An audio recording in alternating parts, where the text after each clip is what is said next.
I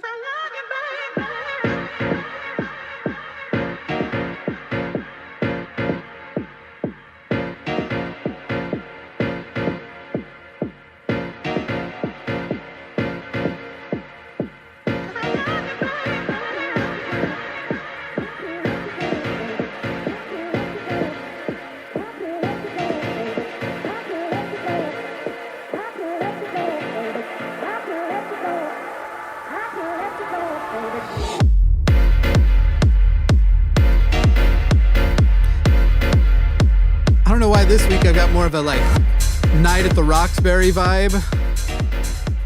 I wonder if any of the people, there was like Milo and Alex and Tony, I wonder if any of the people who are on the name tags in the intro feel somewhat honored that they've been immortalized over here on The Sunday Show, which is what you are watching. It is September 24th, 2023, and we are here to once again take calls about religion, theism, spirituality, secular humanism, and we are most interested in having conversations with people who hold, especially spiritual and religious beliefs that we don't hold, to hear why they hold it and why perhaps we should hold it too. Or as the question on the title says, could you convert us? Because if you have the truth, we want to hear it, and as long as you can demonstrate it is the truth, we'll be converting on the spot. I am here today once again with my beloved partner in the really awesome flame shirt. This is Matt Dillahunty. Hello, Matt.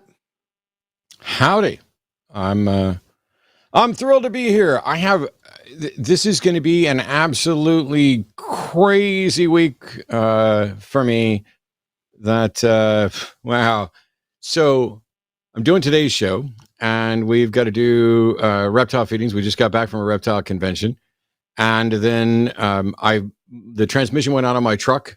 And I got the estimate, and it's going to be between $5,000 and $6,000 plus tax. So it could technically be over $6,000 to get the transmission completely replaced on my 2016 Silverado. So all the money that I had saved up for a number of different things is now essentially gone. But I did get a booking to run up to St. Louis next weekend. So I'm gonna miss Wednesday night show, and I'm gonna miss next Sunday's show. But I will be on Tuesdays Dying Out Loud with Dave Warnock. I've got a couple of videos to get done. I'm doing a magic show up in St. Louis, which will help offset some of the cost from the thing. And then there's all the other stuff with snakes and rats and all the fun stuff that I have fun doing. Yeah. Yeah. So I'm both overwhelmed and completely hyped for all the stuff that I get to do. Yeah. Busy is my favorite problem to have. Of all the problems to have, busy's probably the best one. I'm excited for the upcoming week as well. I'll be filling in for Matt this coming Wednesday. I'm going to be doing a little bit of preview also of some stuff that is coming to my personal channel, which I actually got Facebook tells you the things that happened on certain dates and stuff. And Facebook reminded me that 5 years ago today is when I hit 4,000 subscribers back when my channel was called Dear Mr. Atheist. 5 years ago today, 4,000 subscribers. What a long and horrible way I've come since then. But yeah, it's very interesting. It's still, I'm more looking forward to some future benchmarks. Last week during the show, we went up like 500 to 700 subscribers. The momentum continued for about the rest of the day, or at least a few more hours. We're now at, what did I last check it at? I think it was like 96,500. So closing in quickly on, I'm much more excited for, 96,560. Much more excited to hit the 100,000 mark on this channel than any of the other benchmarks I've hit on my other channels. This channel's going places, if you ask me. So, somebody in chat asked if we can get Shannon Q off the bench for me. First of all, Shannon Q's not on the bench. She's just busy. And Shannon Q can sub for me anytime, including when I'm here and ready to do a show. I mean, that's just the way it is. And also, Shannon Q will be on Skeptalk tomorrow. So you also... Imagine that. Now you don't have to... You were saying you wanted her Wednesday. I'll give her to you tomorrow. She'll actually be joined with a young up-and-comer from TikTok named Will McCaffrey that she introduced me to this week. And then Dave and Matt will be doing their thing together. I'll be filling in on... I haven't decided if I want a guest or not because of some of the stuff I want to do, but I'll be filling in on Wednesday. I'll probably bring a guest. And then Arden and Dr. Ben will be holding down the Transatlantic Call-In show this Thursday. In fact, Stacy's Dr. mom. Benway, ship doctor. Yeah, sorry, I get a William S. Burroughs thing every time I hear Dr. Ben. Dr. Ben. Stacy's mom's podcast is in the chat. Hey, do you want to guest with me on Wednesday for that silly idea I told you about the other day? You want to try that out? If you want, you can come on if you're available this Wednesday evening. All right.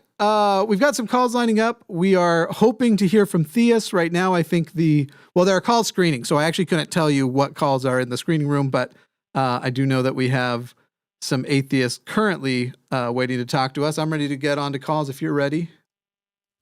Yeah. I was going to say, I don't know how many people got a chance to watch it already, but last week on the Hang Up, I had Brandon from Mindshift Skeptic in here, and really, really fun show. It may be the case that he and I are just too doggone similar on a number of issues, several years apart, but it was a good show and very happy to have the opportunity to have him on. So. Yeah.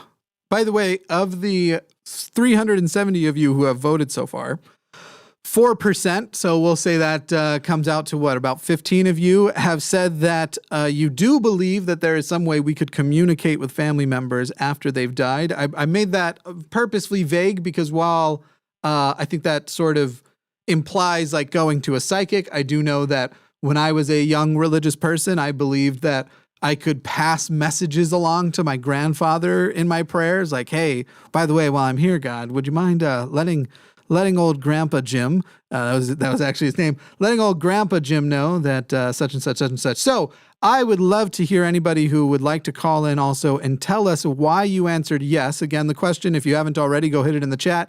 Do you believe we can communicate with family members?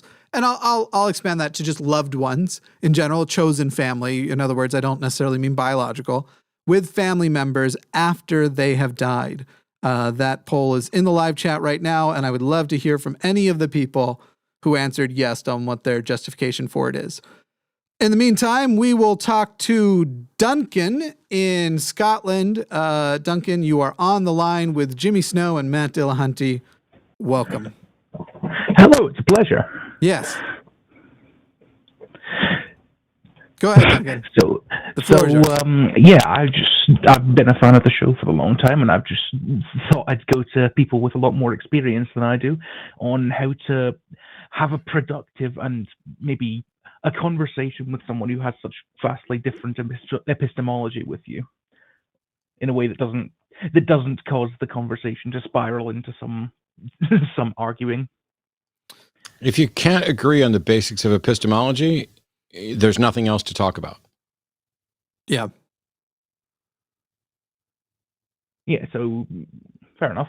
Yeah, even regarding to, and it not resorting to arguing or whatever, spiraling into an argument, there are lots of people who would tell you that you're asking the wrong people because our calls do at times spiral. I don't think non-productively, but that's absolutely where they end up, where you get into this position where, and it's the number one thing people complain about in comments because either they haven't ever done a show like this, or they have in their mind that it would be productive to let people just go on and answer a totally different question when posed a question.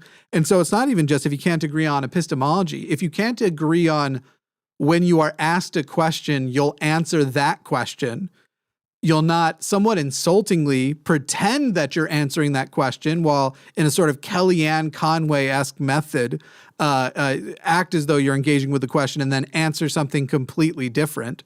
So yeah, I'm just sort of saying you not everybody thinks that our calls are, you would use with the screener, the phrases productive and non-inflammatory. Not everybody agrees that our calls don't go that direction, but I certainly don't think they go that way for bad reasons. Fair enough. And if I might take a bit more of your time about how, and not necessarily a debate setup, but just in daily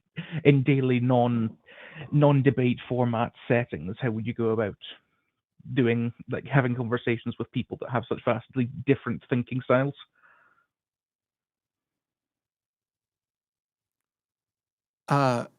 What am I missing? Because it sounds like you just asked us to teach you how to have conversations with people who I just said the only conversation you can then have is about epistemology. Fair point. I suppose I might be thinking a bit too hard about it.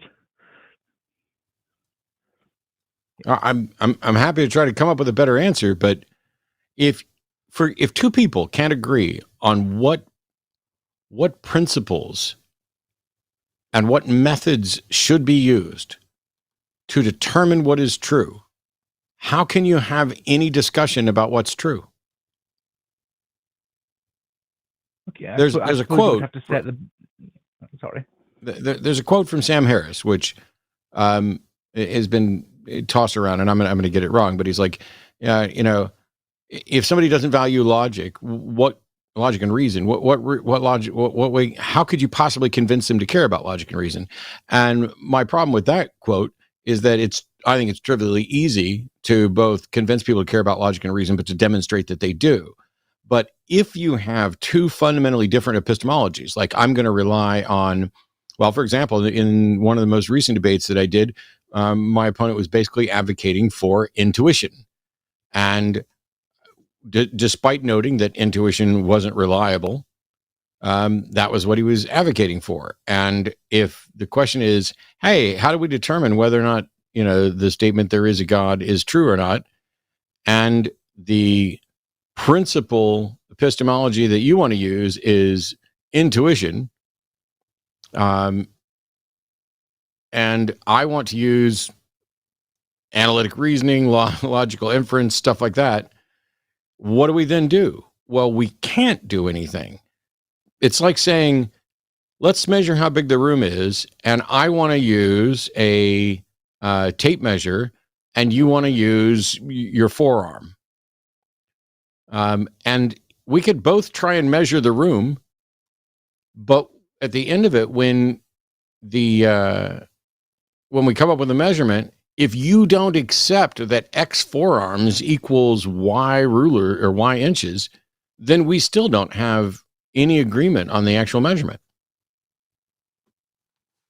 I think Daniel hadn't ever heard of the phrase contrary to popular belief.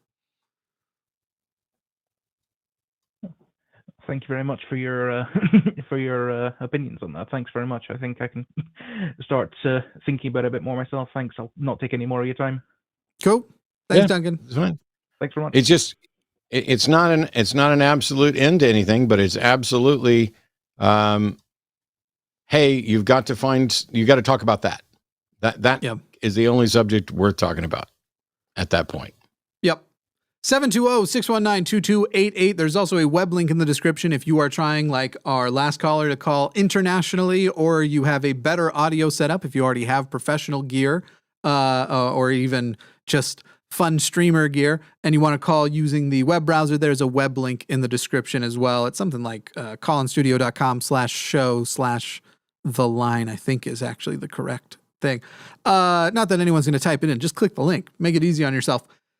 Also this week on The Line, I think I already did these announcements, but I have the little cue thing on my end that says, after the first call, make sure to announce these things. Tomorrow, Skeptalk will be Shannon Q and William McCaffrey, a TikToker who does deconstruction content over there. Fun dude, as far as I can tell so far.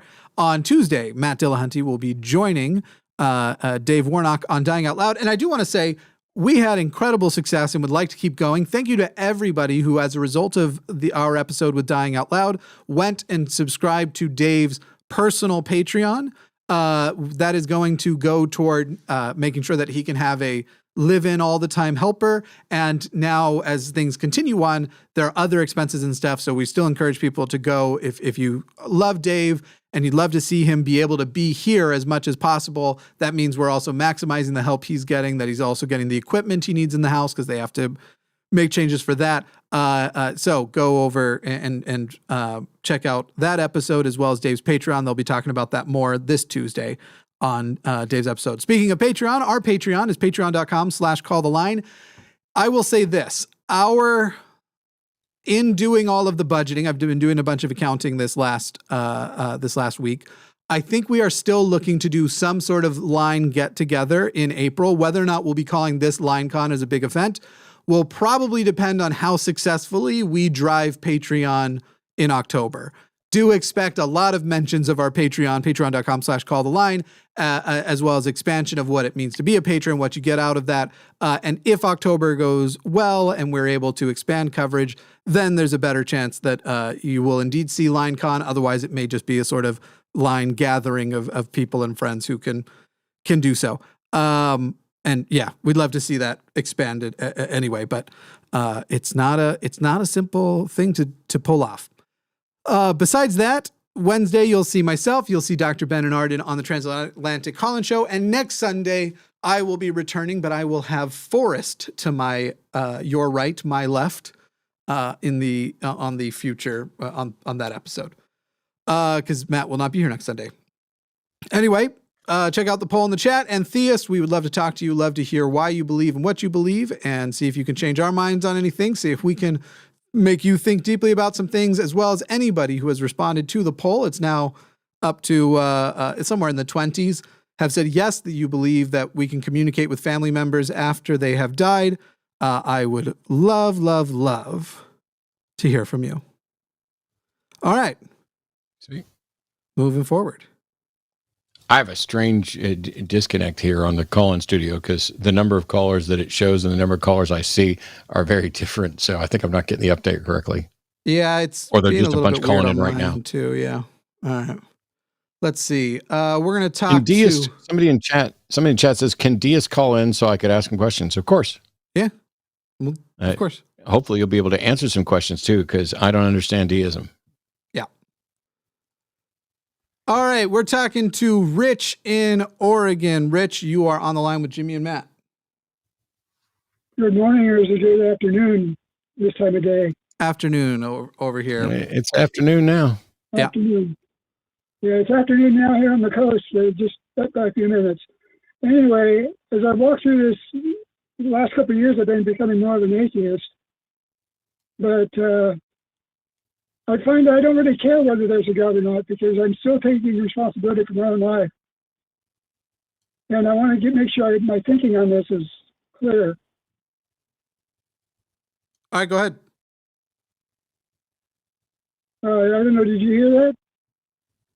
Yeah.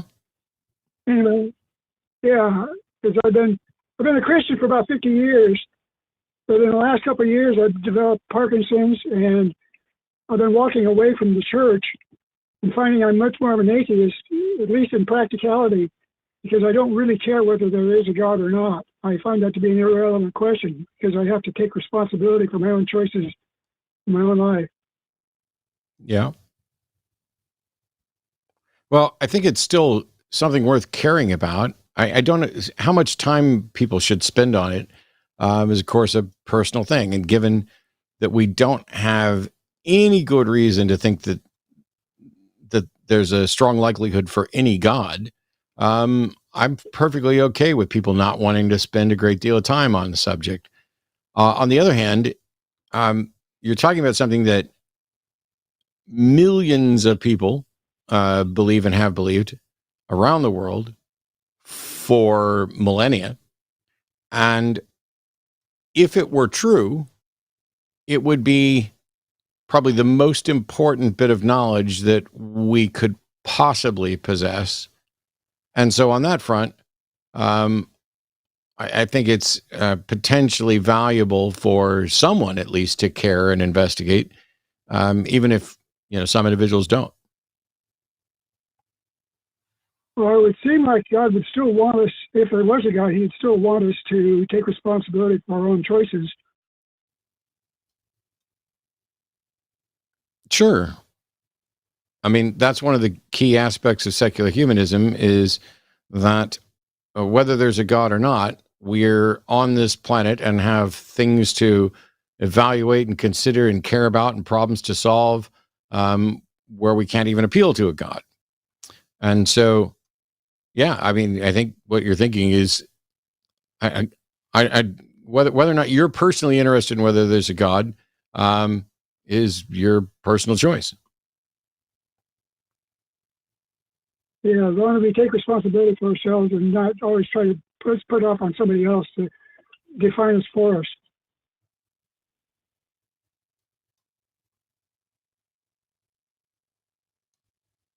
Well, anyway, that's all the thought I had for today. So thank you for your time. Great. Thanks, Rich. Sure.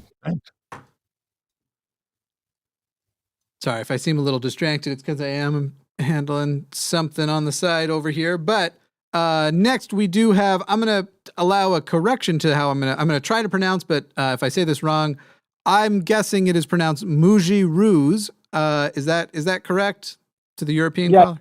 All right, great. Yes. Awesome. Welcome. Yes. Hello. Yeah. Hello, Matt. I'm a Muslim, and somebody asked my opinion about your debate with Daniel, and I said, as a Muslim, I absolutely discussed Daniel, ISIS Jew. I call him Daniel, ISIS Jew, and I said I fully support Matt Dillahunty, although I disagree with you many things, but I fully support you against Daniel, ISIS Jew, because as I know Islam, you are more Muslim than this, barbarian guy who believe in all those nonsense. So I just wanted to say that not all Muslims are like him, because he's a disgusting person. Yeah. So sure. Cool. I appreciate that. I'm not happy with being told that I'm more Muslim than somebody when I'm 0% Muslim. And it seems to me that instead of calling in to tell me how much you preferred my take on things to Daniel's, it seems like you should be challenging Daniel on his take. Yeah, I have asked many times, but he refused. And all these extremist Muslims, they, block me. So I have to tell you why I said that you are more Muslim, because according to me, Muslim is the one who just doing good deeds. And Prophet Muhammad, peace be upon him, said, Muslim is the one whose people are safe from his hands and mouth. So if somebody do good deeds, is a Muslim. So no matter what you believe in, it's your deeds which are important. I really wish you. So that's why I really wish you are more. I really wish you'd stop that. I don't give a fuck what you think a true Muslim is and whether I am one. Similarly, we had another debate at that event where somebody was trying to claim that Jesus was a Muslim, because really all it means is somebody who surrenders to the will of Allah. I don't care about any of this. What I care about, can you prove that Islam is true?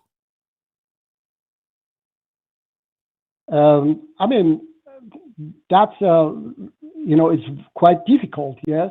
For someone like me, yes, I believe that it is true because of the facts that I have seen. And I'm not a Muslim because God exists. I'm a Muslim because of the teachings. Okay, so for me, it doesn't matter if Buddha was God or whoever he was. When he teaches something good, I follow those teachings. And even a politician, when he says something good, I will vote for that politician. So for me, anything good, I follow good teachings. If there is a bad teaching, I disagree with that. I reject it. So when Jesus says love one another, I'm a Christian. When Buddha says some good teachings, I'm a Buddhist. So when Islam says, give charity, help orphans, and all these things, I'm a Muslim. So I don't need to prove anybody that these teachings are good. I think everybody should understand that these teachings are good. Yes. Before Muji, are you the YouTuber Perfect Dawa? Yes, I am. Why did you call in as Muji instead of Perfect Dawa? Because you said that you will not allow me to talk. That's why. So you're a fucking liar. So you're a liar. So you're a liar who tried to get around a rule. And so you say that I'm not a liar. My name is Muji. Stop talking, you fucking liar, and listen. You say you're a Christian when it's convenient to be a Christian. You say you're a Muslim when you're convenient to be a Muslim. You say I'm a better Muslim than somebody else. You have a complete garbage concept where you float and do whatever the hell you want. You don't know or understand or care what truth is, and you lied to get on the show. How does that make you a good Muslim? I'm not to lying. be a fucking liar? How does that make you? I was asking. No, I'm not interrupt me one more fucking time. How does being a liar make you a good Christian or a good Muslim or a good person? Okay. Can I now answer? I'm not lying I just because asked my name you. is Muji, so I didn't just lie. asked you. I just asked you the fucking question. Yes. I said I'm not a liar because it is my name, You are. Muji. You are. Okay. I didn't come up with my channel. Okay. I'm going to mute you, and you're going to shut up, and you're going to listen to why you're a liar.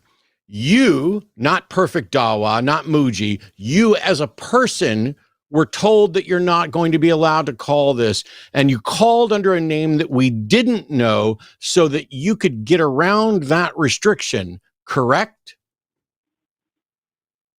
Sorry? Is it correct that you were told you would not be allowed to call this show, and so you called anyway under a different name that we didn't know?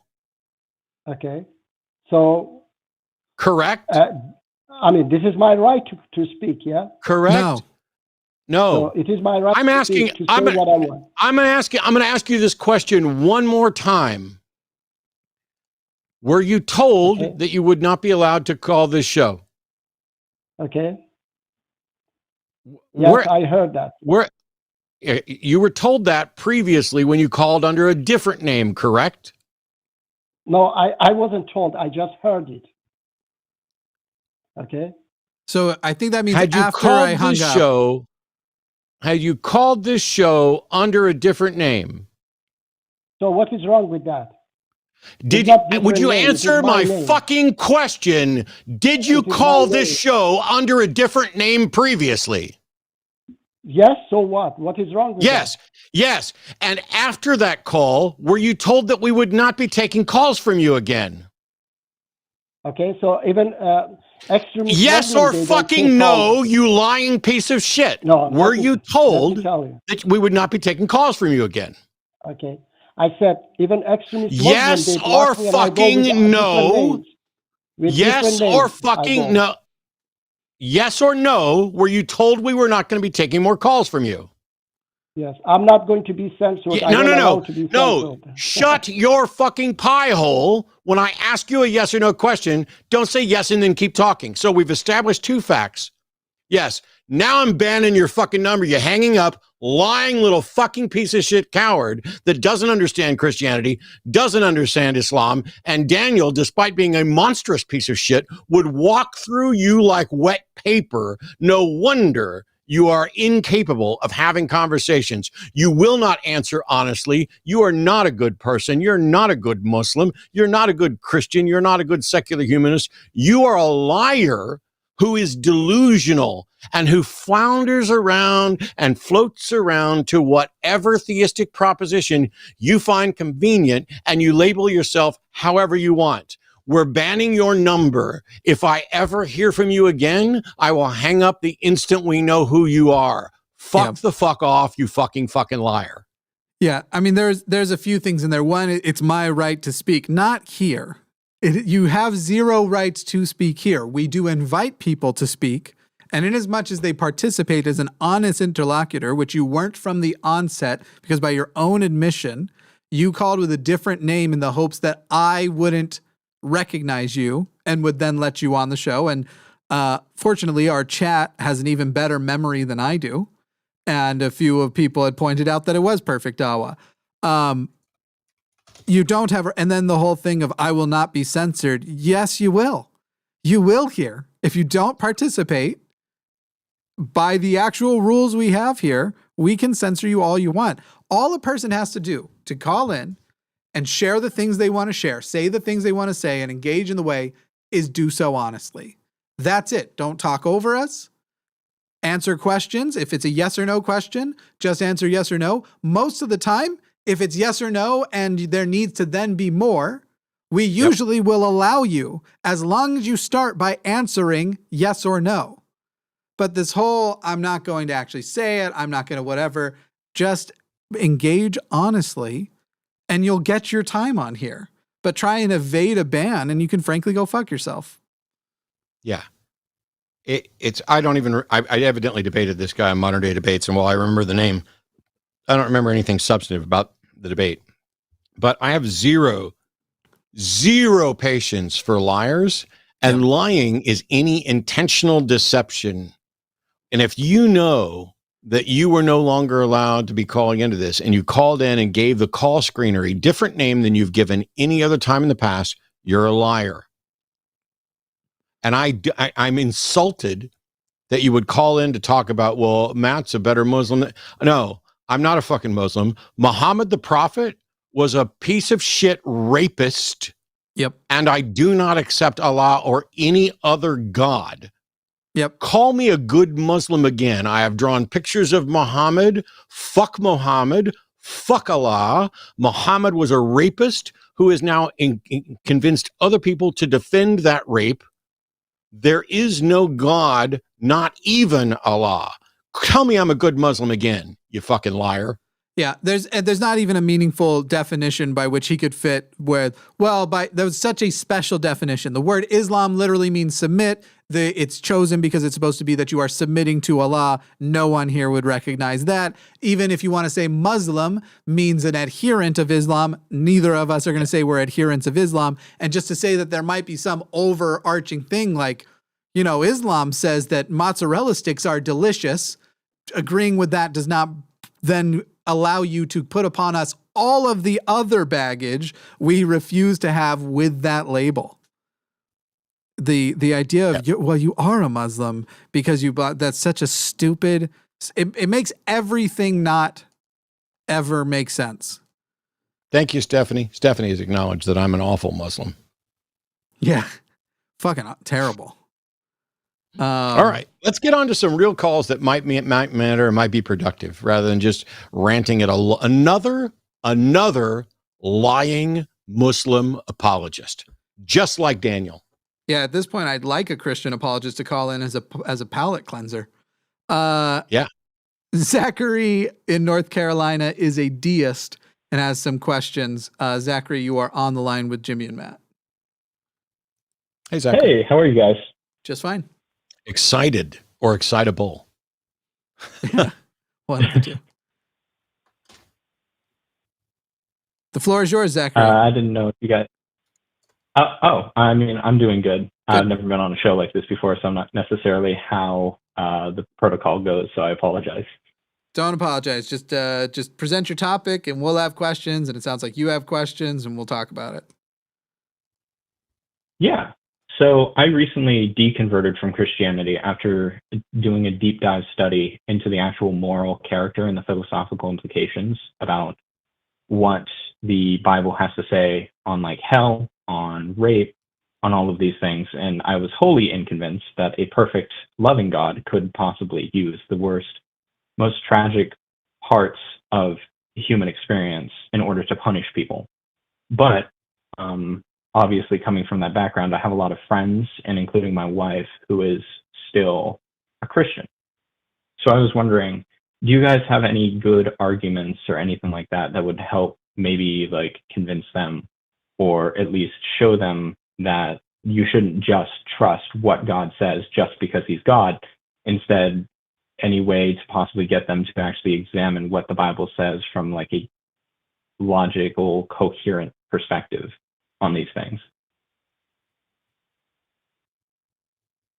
Wild. It's wow, wild.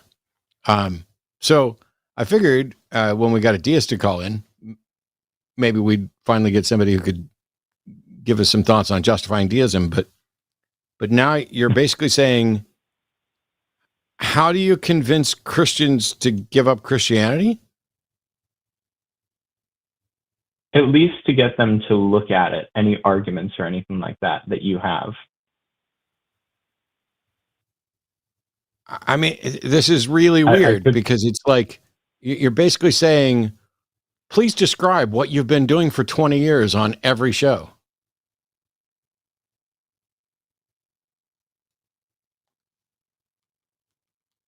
Okay.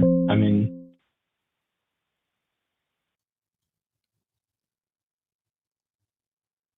yeah, I was just wondering because I'm quite new to this and I had no idea what any of the actual like arguments were or whatnot. But I mean, I can try and justify deism. However, what convinced you to no longer be a Christian? The fact that God has allowed rape, used rape as a punishment, killed infants, punished innocent people. I think you misheard the question. For the crimes of others. Right. Matt, you asked what convinced Zachary to be a Christian, not to leave, right? Oh, no, I asked him what convinced him to not be a Christian. Okay, my bad. So basically you're saying the God of the Bible you find repugnant. Absolutely, yes. Does that mean he doesn't exist? I would say at least the conception of the God of the Bible does not exist now.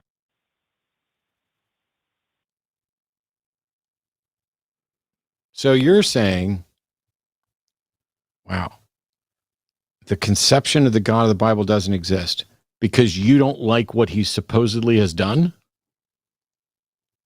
What difference does you being convinced? What difference does you being convinced make to whether or not somebody exists?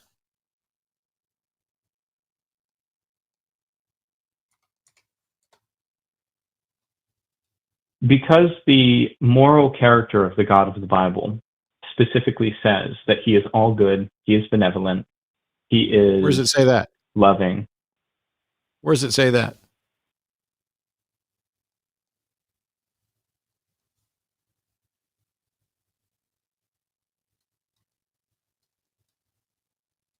You know what? That's good. I haven't actually thought about that. Thank you for that. Yeah, I mean, the Bible doesn't mention the omnis at all. Those are inferences from kind of poetic passages about God being all good or whatever. But it also in Isaiah, it talks about, I'm the Lord thy God, I create evil. And beyond that, whether or not you find something to be immoral doesn't mean that God was wrong about it. Okay. So what we've got here is you're saying you really don't like the character of God in the Bible. And because of that, you think it's perhaps, good not to follow that being. And I'm like, yeah, I'm fine with that. But to then try to spin that into, therefore this being doesn't exist, I don't understand the justification for that.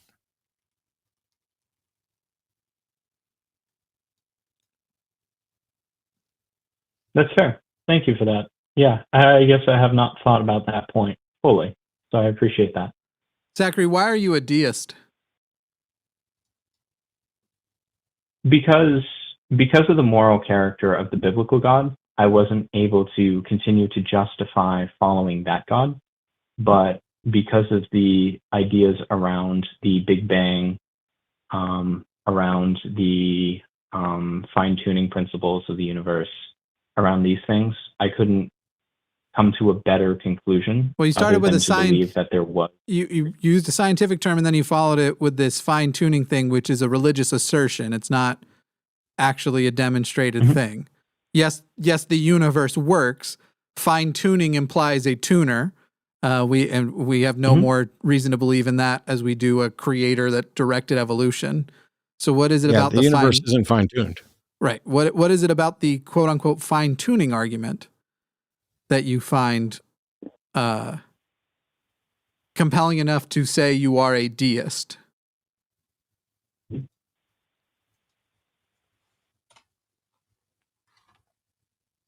Because the ideas of the universe, that it isn't fine-tuned and stuff like that, doesn't make sense in just a simple naturalistic perspective, because we continue to find order within the universe. And so I guess I'm taking some of these things from the arguments of Christianity, but I don't like the moral arguments of Christianity. You're entirely taking it from at least religious arguments, because what you just said isn't actually a meaningful thing to say. Yes, within the universe and within the parameters of the universe, we continue to identify the way the universe seemingly consistently works. That does not mean you then add a person or an entity or a thinking agent that caused that to work. We don't have other universes to compare it to. For all we know, there is an unlimited number of universes with every type of physics that could be out there. And there may be some universes that don't work, or at least when we say work, we mean don't result in human life, because the fine-tuning argument seems to always have this very egotistical, humans were the goal sort of thing. But there may be universes that, because their physics don't work, there might be an infinite number, and there might not. We don't know. We don't know whether or not there for sure is a multiverse. We don't know whether or not for sure this is the only one. But we don't have another universe to compare it to, so we can't say that this universe was made as opposed to the other universes which weren't made that way. So why take on a label and say, I am a deist because the fine-tuning argument convinces me, when the fine-tuning argument is literally only assertion without evidence? That's very fair. I only just recently came out of Christianity, so I haven't had necessarily a lot of time to think through these points. So I appreciate that. That's fair enough. Sure. There's more to potential help, because you talked about fine-tuning because we find order. So yes, we do find order in the universe, isolated pockets of order. We also find disorder. We also find entropy. But does finding order mean in any way that that order was fine-tuned for?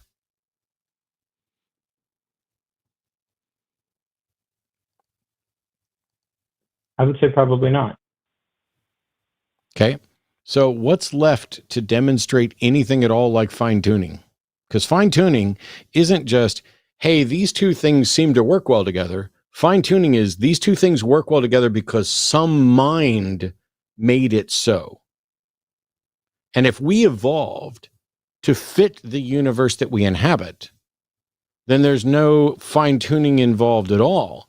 There is the tuning that occurs from natural selection, where organisms that can survive and thrive in an environment do so, and the ones that can't don't, which is why some mutations result in species dying off or not being able to procreate, and some work towards the betterment. There's no evidence for any tuning at all. What there is if you imagine a sieve and sand going through it, the things that fit through the holes move on to the next level, and the things that don't. That's not tuning. That's a natural, entirely physical process.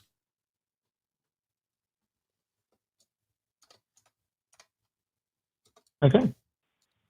Zachary, yeah, I mean, that's a great argument. Thank you. Yeah, I'm going to give it to you this way, and then I think we'll move on, unless you have another argument that you find compelling for deism, and we'd be happy to go through that one with you as well. But imagine a universe that is fine-tuned, and imagine a universe that still exists but isn't fine-tuned. How would you tell the difference between those two universes? You probably would not be able to. Right, so why take the position that it's You that have. there is a fine-tuner? That's the whole point. Is I also can't tell whether this universe was or wasn't fine-tuned. I'm not saying it wasn't. I'm saying I don't see the evidence it was. That's why I'm an atheist instead of a deist. So if you can't tell the difference, why take a position? Not only that, deism is very specifically the position of accepting that there's a God that does not intervene, that is undetectable. And so a deistic God isn't necessarily tied to any sort of fine-tuning, and certainly isn't tied to fine-tuning that you could detect. And every deist is claiming to have detected the undetectable, which makes their position, while less offensive than most of the religious ones, it makes it no more rational. As a matter of fact, it may be more irrational to have claimed to have falsified the unfalsifiable or detected the undetectable. Okay. Yeah, that was like one of the four thoughts that I had about why there had to be a creator God.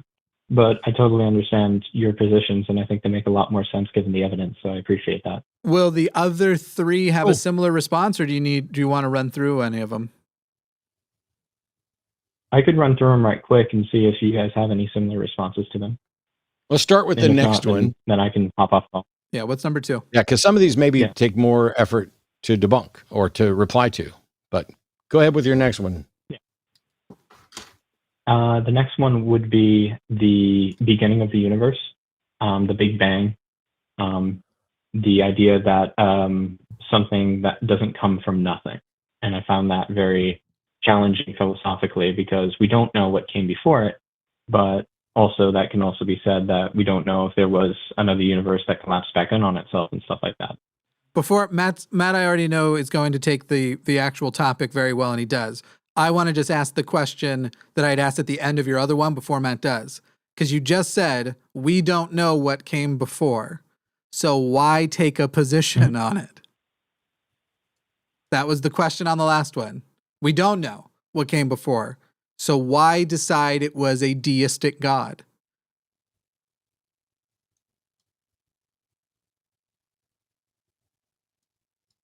That's fair. Matt, now if you want to go with it, because yeah. Matt can also point out the argument, how bad that argument is, better than I can. But I just wanted to get the question off. I don't know that it's necessary to add much to that. I like your thing about the concept of nothing and comparing what nothing do you even know of, comparing that was the stuff I had in mind when I was saying you should handle that argument part, but totally up to you. Yeah, there's a lot to potentially go, but if he's already satisfied with, hey, why take a position on something you can't demonstrate, then let's move on to number 3, because that was easy. Yeah, cool.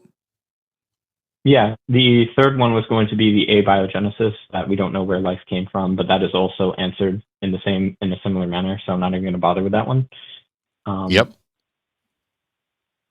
And then I guess the fourth one would be not morality. Actually, Zachary, real quick. Because I believe that Real quick, Zachary, I do want to interject. You should know that scientists aren't generally perplexed by abiogenesis. While they don't have an answer for it, it is not, if you actually go and talk to biologists and stuff, they don't find it remotely challenging to go, obviously it was a natural cause. Here are elements of what status the world was in and the timing of when life first arised versus when it could have arisen. Here are the products that you need to make it happen. And so while in a lab, we can't say that any of the ways we've so far demonstrated using chemistry to create some sort of self-replicating molecule, because there have been some, but that any one of these was the first way that happened.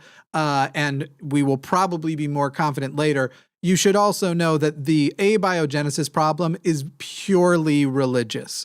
It's one of those problems where if you know enough about the topic at hand, you know enough about biology, you know enough about even evolution, you sit there and go, sure, we don't have the answer here, but this looks far from the unsolvable type of problems, where there are others like what came before the Big Bang. That's the one that seems like it might not be possible. Maybe we'll never know the answer to. Abiogenesis, it's unlikely that one is one that will escape us forever. Just wanted to point that out. But still, it's still in the, hey, if the answer is we don't know, then we don't know. Exactly. Yeah, that's fair. The fourth one was just the idea that there seems to be a foundational morality in human beings, in the fact that there are constants across all cultures. They may differ amongst cultures and whatnot, like some, such as like murder. What about it? That's murder, by the way. Murder, by the way, is illegal. Murder, by the way, is a legal concept that specifically addresses unjust killing. When it comes to just killing, there are, across many cultures, differences in when killing is and is not justified. And not only that, but at the individual level, there's some people who don't seem to have any problem at all with killing. And so it's not like there's a true universal objective fact of this. What there are societal norms, and it's completely unsurprising to me that most people who would like to keep living, most people live, most people would like to keep living. Very few people are in favor of being killed. And so most people would generally oppose circumstances under which they would be killed. So why would we need any foundation beyond I'd rather not be killed, so it's in my best interest to work together with the other people who don't want to be killed to encourage that mindset? Outside of that, I don't know what you can point to.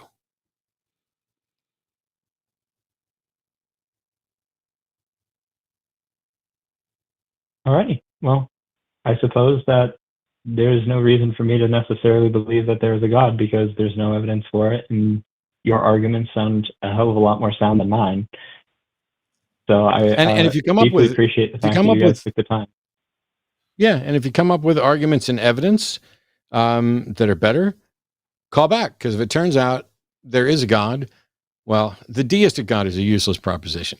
It's claiming to detect the undetectable is a big problem. But if it turns out there's some other God and we have good reason for it and good arguments for it, I'm on board. Yeah. I'm trying to think of a way the deistic God could be like, hey, we looked back through a telescope. We physically saw him at work, 800 billion years ago, much, much longer than the universe has actually existed. Somehow our telescope reached further. Okay. But even within the universe, 12 billion years ago, we saw him. He was still doing some stuff and then he teleported away. I guess that's like the closest I could come with. There's not really a way to actually honestly take the deistic position except to go, I'm a deist because I'm uncomfortable telling people I'm an atheist. That's like the most honest version of deism I've ever heard.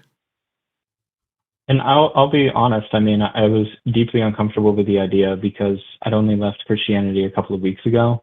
Yeah. That there is no God or anything that started things. So it was a pretty emotional standpoint. So I just really appreciate the fact that you guys gave me the arguments. Thank you. I'm an atheist, and I'm not comfortable with the notion that all of this happened without any guidance. But that's the way the evidence points, and there's no evidence pointing another direction that would justify holding that conclusion. And so my discomfort with things, my discomfort with not living forever and not knowing the answers to why is there something rather than nothing, why is there a universe at all of those things are uncomfortable, being in this position of not knowing. And that's just something that you got to get comfortable with, because the number of things that you don't know is staggering. Yeah. And if you then just accept some unfounded assertion to ease your discomfort with not knowing, you have abandoned everything about truth. Because what you've decided to say, and not just you, anybody does it, is that your comfort is more important than the truth. And that's a dangerous path. Yeah. Last bit of advice for you, Zachary, because of the specific phase you're in, I would definitely recommend Dying Out Loud. It's our show every Tuesday. Dave Warnock's the host. You can find a playlist with it. But those types of concepts, the things of finding purpose and meaning and how to grab life by the cojones, how to move on from, prescribed purpose, move on from prescribed purpose into a self-chosen purpose. That's often the theme of that show. And then we'll be launching new shows and new channels actually in the future that will also focus a little bit more heavily on people who are in that deconstruction phase. So look out for that, but Dying Out Loud in the meantime would be good for you, I think. All right. Thank you very much. I really appreciate that. Thanks, Zachary. Thank you. And don't be an asshole on Facebook. Sorry, I just wanted to throw that in there because you mentioned you're a new atheist. You don't go represent atheists on Facebook for a while.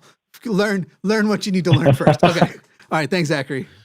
Take 3 months to be pissed off at everybody and then jump. Yeah. I mean, I've said 4 years in the past, but I know there are exceptions to the rule, if that is the rule, like Paulogia, who started almost right away. Yeah, but I've never seen Paul be anything at all like what I would truly consider to be an asshole, even when I thought it was justified.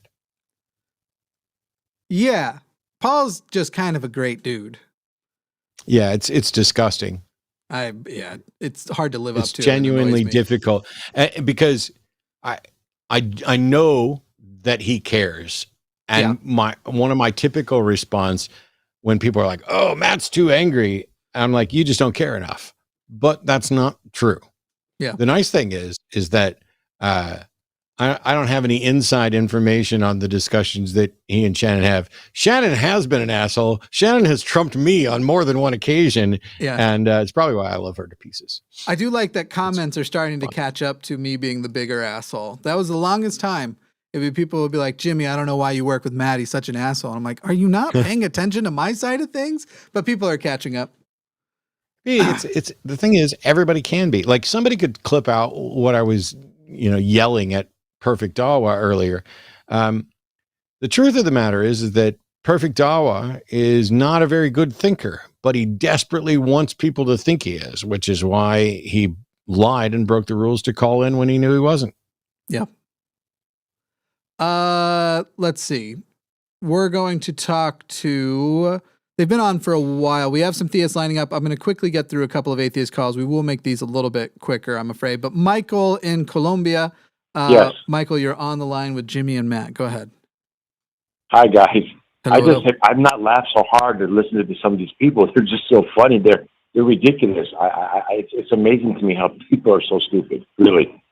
Matt, I just love your show. I love you. You're an amazing person. And it's so funny that not one person has got any evidence whatsoever except for from the Bible. That's the only thing they can quote from. They have anything else, nothing. And I don't understand that. We do appreciate this, Michael, but because we're trying to be prompt, we'd probably prefer you just get to your topic so we can keep the show going. Oh, my topic is this. Yeah, and Muslims don't rely on the Bible. And I'm a Christian. Sorry, go ahead. No, I'm just saying Muslims don't rely on the Bible, so... That's all a bunch of bullshit anyway. But anyway, to make a long story short, my only problem with religion, as per se, is you have to have a fully developed woman and a fully developed man in order to have a baby. That's where my dilemma starts. I don't understand how that could possibly be from scientific point of view, but I do know that from a biblical point of view, even though I don't believe in the Bible, it makes some sense that something or someone created a man and a woman at an age of puberty, and the woman had her period and so forth and so on in order to have a baby. That's my only problem with the religion and science dilemma. So I'm trying to make sure I understand this. You're saying that you're having difficulty giving up religious thinking because you don't understand biological sex? No. What I'm saying is that from a Jewish point of view, a Christian point of view, or whatever, there does make some sense that there was a human being made, okay? I'm not saying it was made from sand, the rib of Adam, all that other crap. What I'm saying is that my dilemma between religion and science is this one thing. You need to have an adult, male and female, to have a child. You cannot have children and then grow up on your own and have a baby. So my thinking is that somehow, some way, you had to have instantaneously a human being, male and female, that was of the age to have a child in order for human beings to be where we are. And animals too. You have to have a fully developed male and female. That's my only problem with stepping out of the religion sense. I don't believe in God. I never have any evidence for God. But there's, can you help me with that one? Dude, that's a tough one. Well, I'm not trying to be a dick, but I genuinely am having incredible difficulty understanding what the problem is. Let me try to help you. No, hang on. Let me try to see if I can help you. Stop and listen. Stop Okay. and listen. Okay. Have you spent any time studying evolution? Yes. Okay. Humans evolved from other animals. Which happened first? Which happened Chicken or first? the egg? No, God damn it. If you don't let me fucking finish this, I'm going to be done. Which happened first? Which happened first? The evolution of sexual reproduction or the evolution of human beings? Sexual reproduction. Therefore, cool. How can there possibly be a problem of human beings needing to be sexually mature if the problem of sexual reproduction was solved before human beings evolved? Okay. And my only dilemma is, and my question to you is, if you have a baby or undeveloped child, or excuse me, undeveloped human, not an adult, how does the adult how do they reproduce? You see what I'm saying? Okay. Once upon a time, there were organisms that reproduced asexually. They didn't have males and females. And they don't have to just stop talking entirely until I ask a question. It's too frustrating. Then those species evolved into other species that developed sexual reproduction, which means that they had to meet up. There isn't at that time, they would still need to become sexually mature, but some of them are sexually mature at the beginning. Eventually, this leads to more and more species. And these species give birth, and those children grow up to become sexually mature. There becomes an increased There's my distance. question, sir. You Would said you shut children. the fuck up? Children grow up, Would but you they don't have any parents. The fuck up. If you would shut the fuck up, we'd have had this solved already. As I was saying, there is an increase in the amount of time between birth and when one can reproduce. In simpler species, that time is nothing. In other species, that time is expanded. The way evolution works, it's not like, hey, here's a species that can reproduce instantly, and they give birth to a baby human. Every single child that has ever been born is the same species as its parents and shares reproductive commonality with its parents. Eventually, there is a species that reproduces sexually that does not need to reach 18 years of age for maturity, or 13 years or 12 years. They're already mature. And those species give birth to children that are also sexually mature. And eventually, those offspring give birth to other offspring that are not yet sexually mature. And then the time frame increases. Never mind, I'm done with you, Jimmy. It's your go. Michael, are you under the impression, are you saying that your dilemma is that there is a necessity at all for a creature to sexually mature?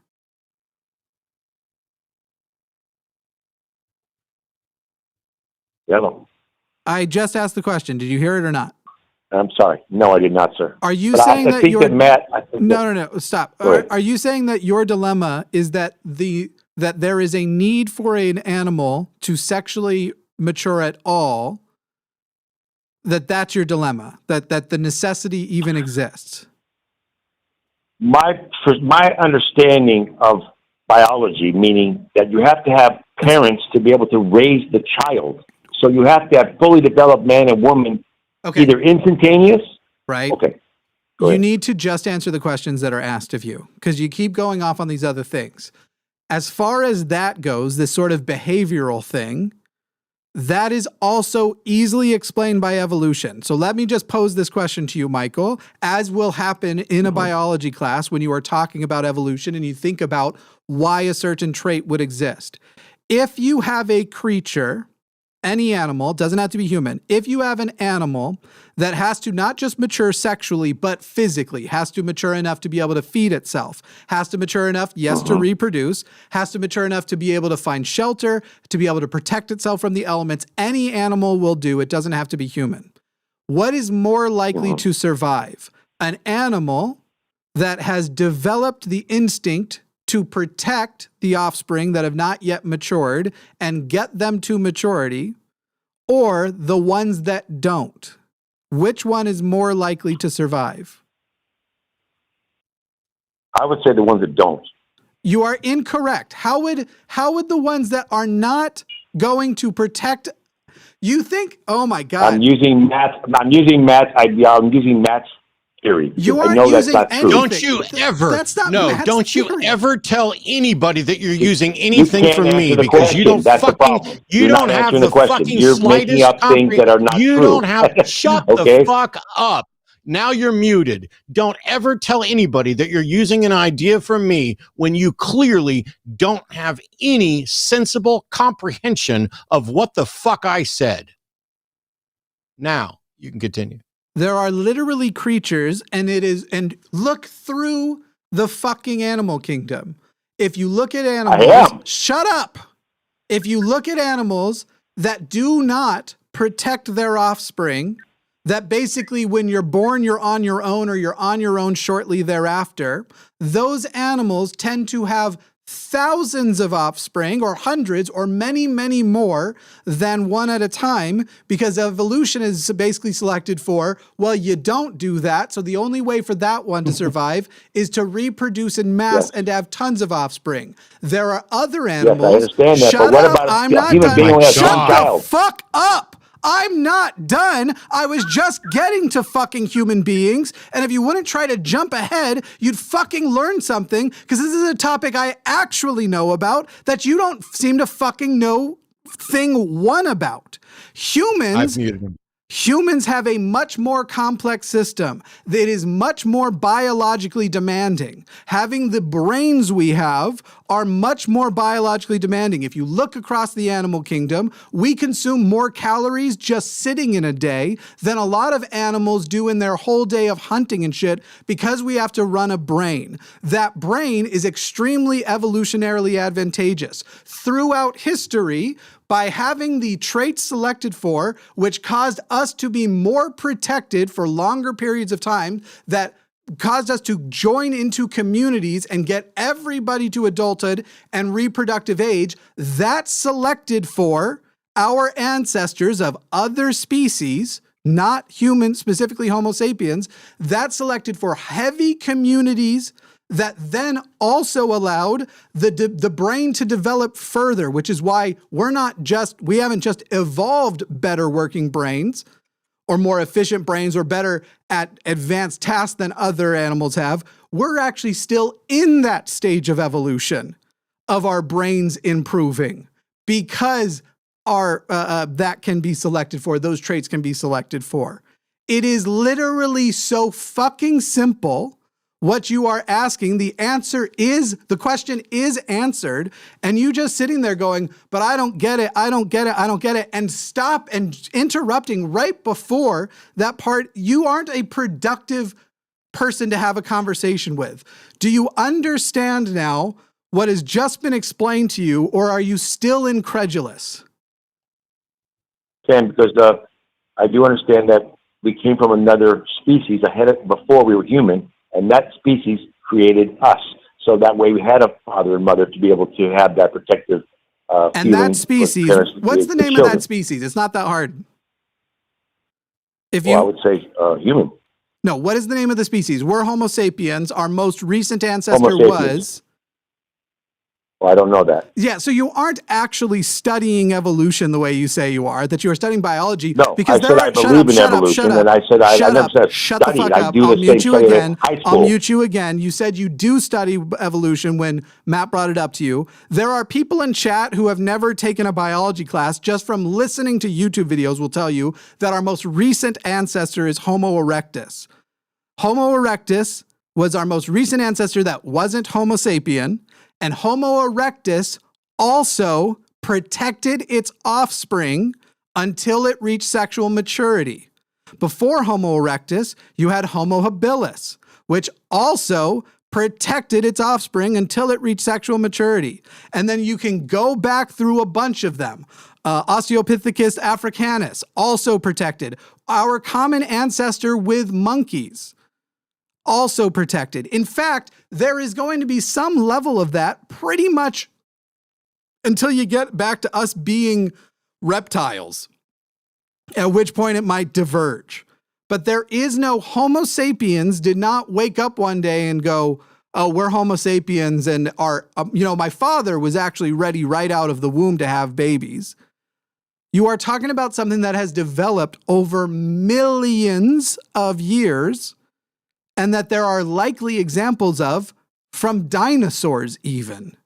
And this is all a result of, as Matt already explained, these very, very simple species that were going out, and then there would have been some period of time where, hey, I'm a blob, I just recreated, and it's actually more advantageous, my species live more when I stay in place as a blob for a little while to allow my little baby blob to get to a point of sexual reproduction and also self-sufficiency, be able to go get its own food and stuff. And all that blob had to do was stay in place. And because some of them would have developed the trait of stay in place blob after you have a baby, and some of them would have had abandon your baby and let it get eaten, and you get eaten without securing that, the blobs that protected their baby blobs were selected for.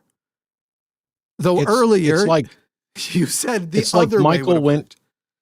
It's like Michael took a biology course in junior high school and learned that sexual reproduction began with eukaryotes, and then boom, we'll just skip over multicellular life, arthropods, plants, dinosaurs, the origin of mammals, everything else, and go straight to, yeah, but humans, they need a parent to keep them alive till they're sexually mature. Let's just skip hundreds of millions of years between, actually almost 2,000 million years, almost 2 billion years, I think, between sexual reproduction and mammals. It's just like, oh, it's confusing to me. Yeah, it would be if you hadn't actually bothered to look into it. We're now unmuting Michael. I don't know why. Male and female. Oh my God, he's been talking. You were talking while you were muting. Go look up the history of sexual dimorphism. Us saying male and female, having that in common with other stuff is utterly meaningless. There have been, that method of reproduction has existed for billions of years before humans. And now you're trying to move the goalpost because your sexual maturity thing was so stupid. No, I'm not trying to move the goalpost. Yes, you are. I agree with what you're saying. 100%. Sexual dimorphism is selected for because it causes genetic diversity, which increases the odds of a species to maintain its existence. And then when it comes to humans and mammals, it also can increase the diversity of things like our immune system. And so we're actually seeing that the healthiest humans tend to have more genetic diversity. We also know this about dogs, which we've artificially selected for. Mutts tend to be much healthier than purebreds.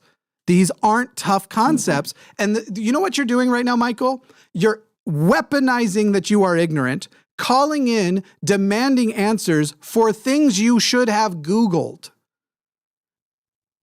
I'm not demanding anything. Okay, good. Then I'm demanding we end the call. Fuck off. I just don't care anymore. I just had to end it because I don't care anymore. You don't deserve us to be your personal Google and explain to you questions that you could have looked up yourself. Why are there two sexes? What is the history of sexual dimorphism? What is the history of... These aren't tough things to find.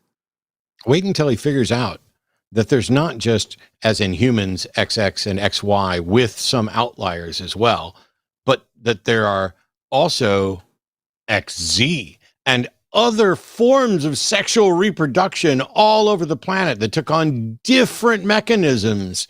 And that what we went through was from basic photosynthesis to eukaryotic cells, and then sexual reproduction was developed from there. And then that spread out over millions and hundreds of millions of years to a wide variety of species because of speciation events between them.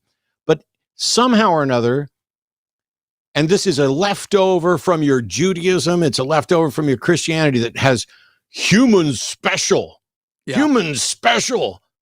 It makes sense that a God created us special. No, it fucking doesn't, because under that model, for billions of years, there were sexually reproducing creatures of a wide variety of species.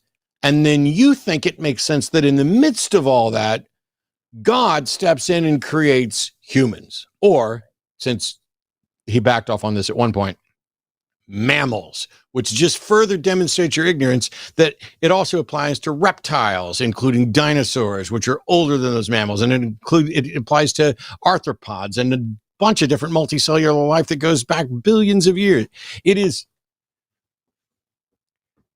I don't mind stealing bread from the mouths of decadence. There we go. There's a little Temple of the Dog for you, for my fellow 80s and 90s kids. I don't mind explaining concepts to people. And it only irritates me a little bit that I'm the one that has to do his homework. I'm the one that has to go out and study. And by the way, I don't have all this up off the top of my head. I literally pulled up evolution of sexual reproduction on Wikipedia just so I could check my dates for this. Yeah. It literally took 10 seconds while Jimmy was talking to him for me to pull this up to get the appropriate list. 10 seconds. Now, to be fair, I've studied all this stuff before and I have an understanding of it, and I'm happy to explain it as I understand it to other people. But if all you're going to do is yep, and talk over and everything else and be like, yeah, but humans, they need parents. Yes, as does every fucking thing that is ever reproduced sexually. It needed parents. Oh, and by the way, so did everything that reproduced asexually. So did everything that has ever reproduced at all. It had fucking parents. It may have only had one parent. And by the way, even amongst reptiles like lizards, there are parthenogenic species where they reproduce by cloning modern reptiles in the United States and elsewhere. Reptiles that reproduce asexually through parthenogenic thing. It just, how much work? I'm happy to explain difficult concepts to people. Yeah. But if what you're finding is difficult is high school biology, go buy a book, go read Wikipedia, go take a course, go audit a course. Yeah. Well, also, you don't even have to do that. Hank Green's, it is a freshman level college biology course.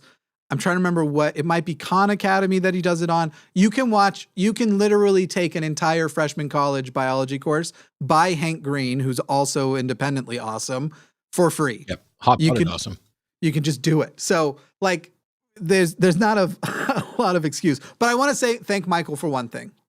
It has been suggested that we just want to shit on theists, that we just want to yell at theists. Fair. Michael was an atheist.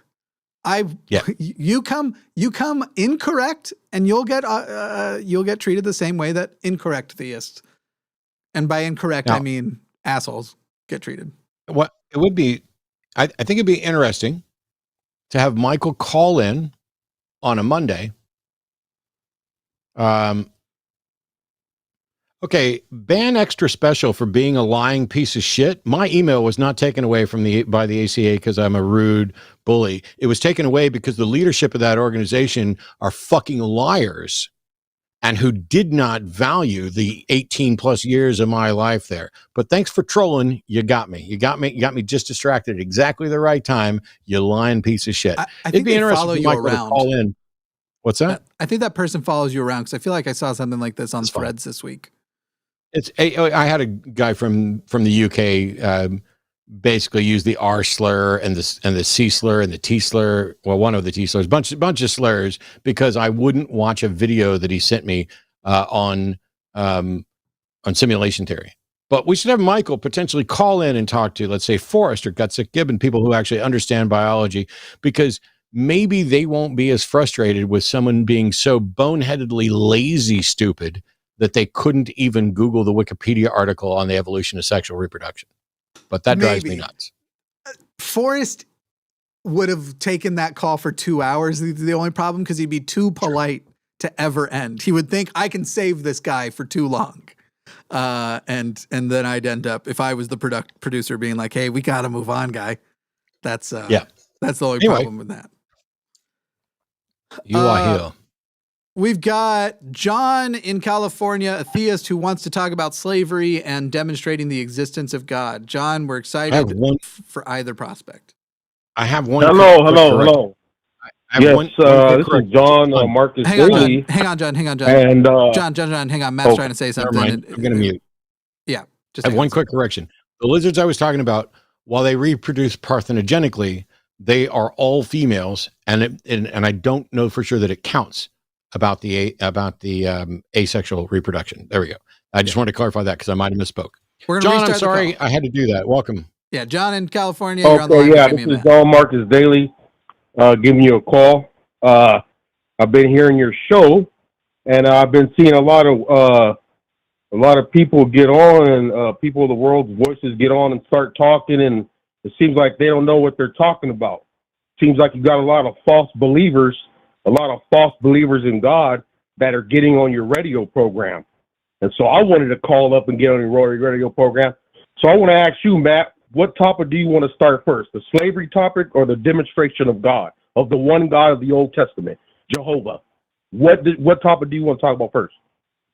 Well, since the Bible absolutely, unequivocally advocates and allows for slavery, and specifically tells you who to enslave, how to enslave them, how you can beat them, all of those things, why don't you just prove that there's a God? Okay, so I'm going to tell you this. I was not raised Baptist, Catholic, Mormon, or Hindu, or none of that. All that is garbage. It's all false doctrine. It's not real. Now, I can't make your mind. I can't change your mind, right? Deep down inside, I may think that you may believe John, skip the preamble and Hold just on, get to your let me evidence. finish. No, I won't. So I can't. No, I won't. I just muted you. Don't tell me. As soon as you got on, I almost said, John, the thing you're going to need to immediately do is change. You seem to have a thought in your mind that you're one of the hosts of the show. You were calling in behaving very host-like. Let me ask a question. Hold on, let me finish. I'm not going to let you finish. What I'm going to tell you is we already agree that all the other religions are stupid. We probably think that yours is too. So let's get to your defense of yours, and now no more preamble. Go ahead, Matt. All I need you to do is say, I believe in a God with these characteristics, and here's the reason why. That's it. You're not. Oh, he was yelling that whole time, apparently. Hang on. Okay, he's still yelling. Hang on, I'm toggling the mute button on my board. Wild. John, are you ready to actually have a conversation, or are you going to yell Go more? ahead, yeah. Go ahead. John, go ahead. Yeah. Go ahead. When you're muted, everybody. John, when you're muted, nobody can hear you. Hang on. No. Okay, I won't. All right. John, when you're muted, nobody can hear you, so talking is useless and yelling is even more useless. I want to hear what God you believe in and why you think anybody else should believe in that God. But we don't need you to tell us your life story, because that's not relevant to whether or not that God is true. We don't need to tell us what religions you aren't, because we could be here forever listening to this. All we need to do is for you to say, hey, I'm John. I believe in this God with list some properties, and here's why somebody else should believe it. It's that simple. I'm unmuting now. Okay, so you want me to state my position and not look at your position, right?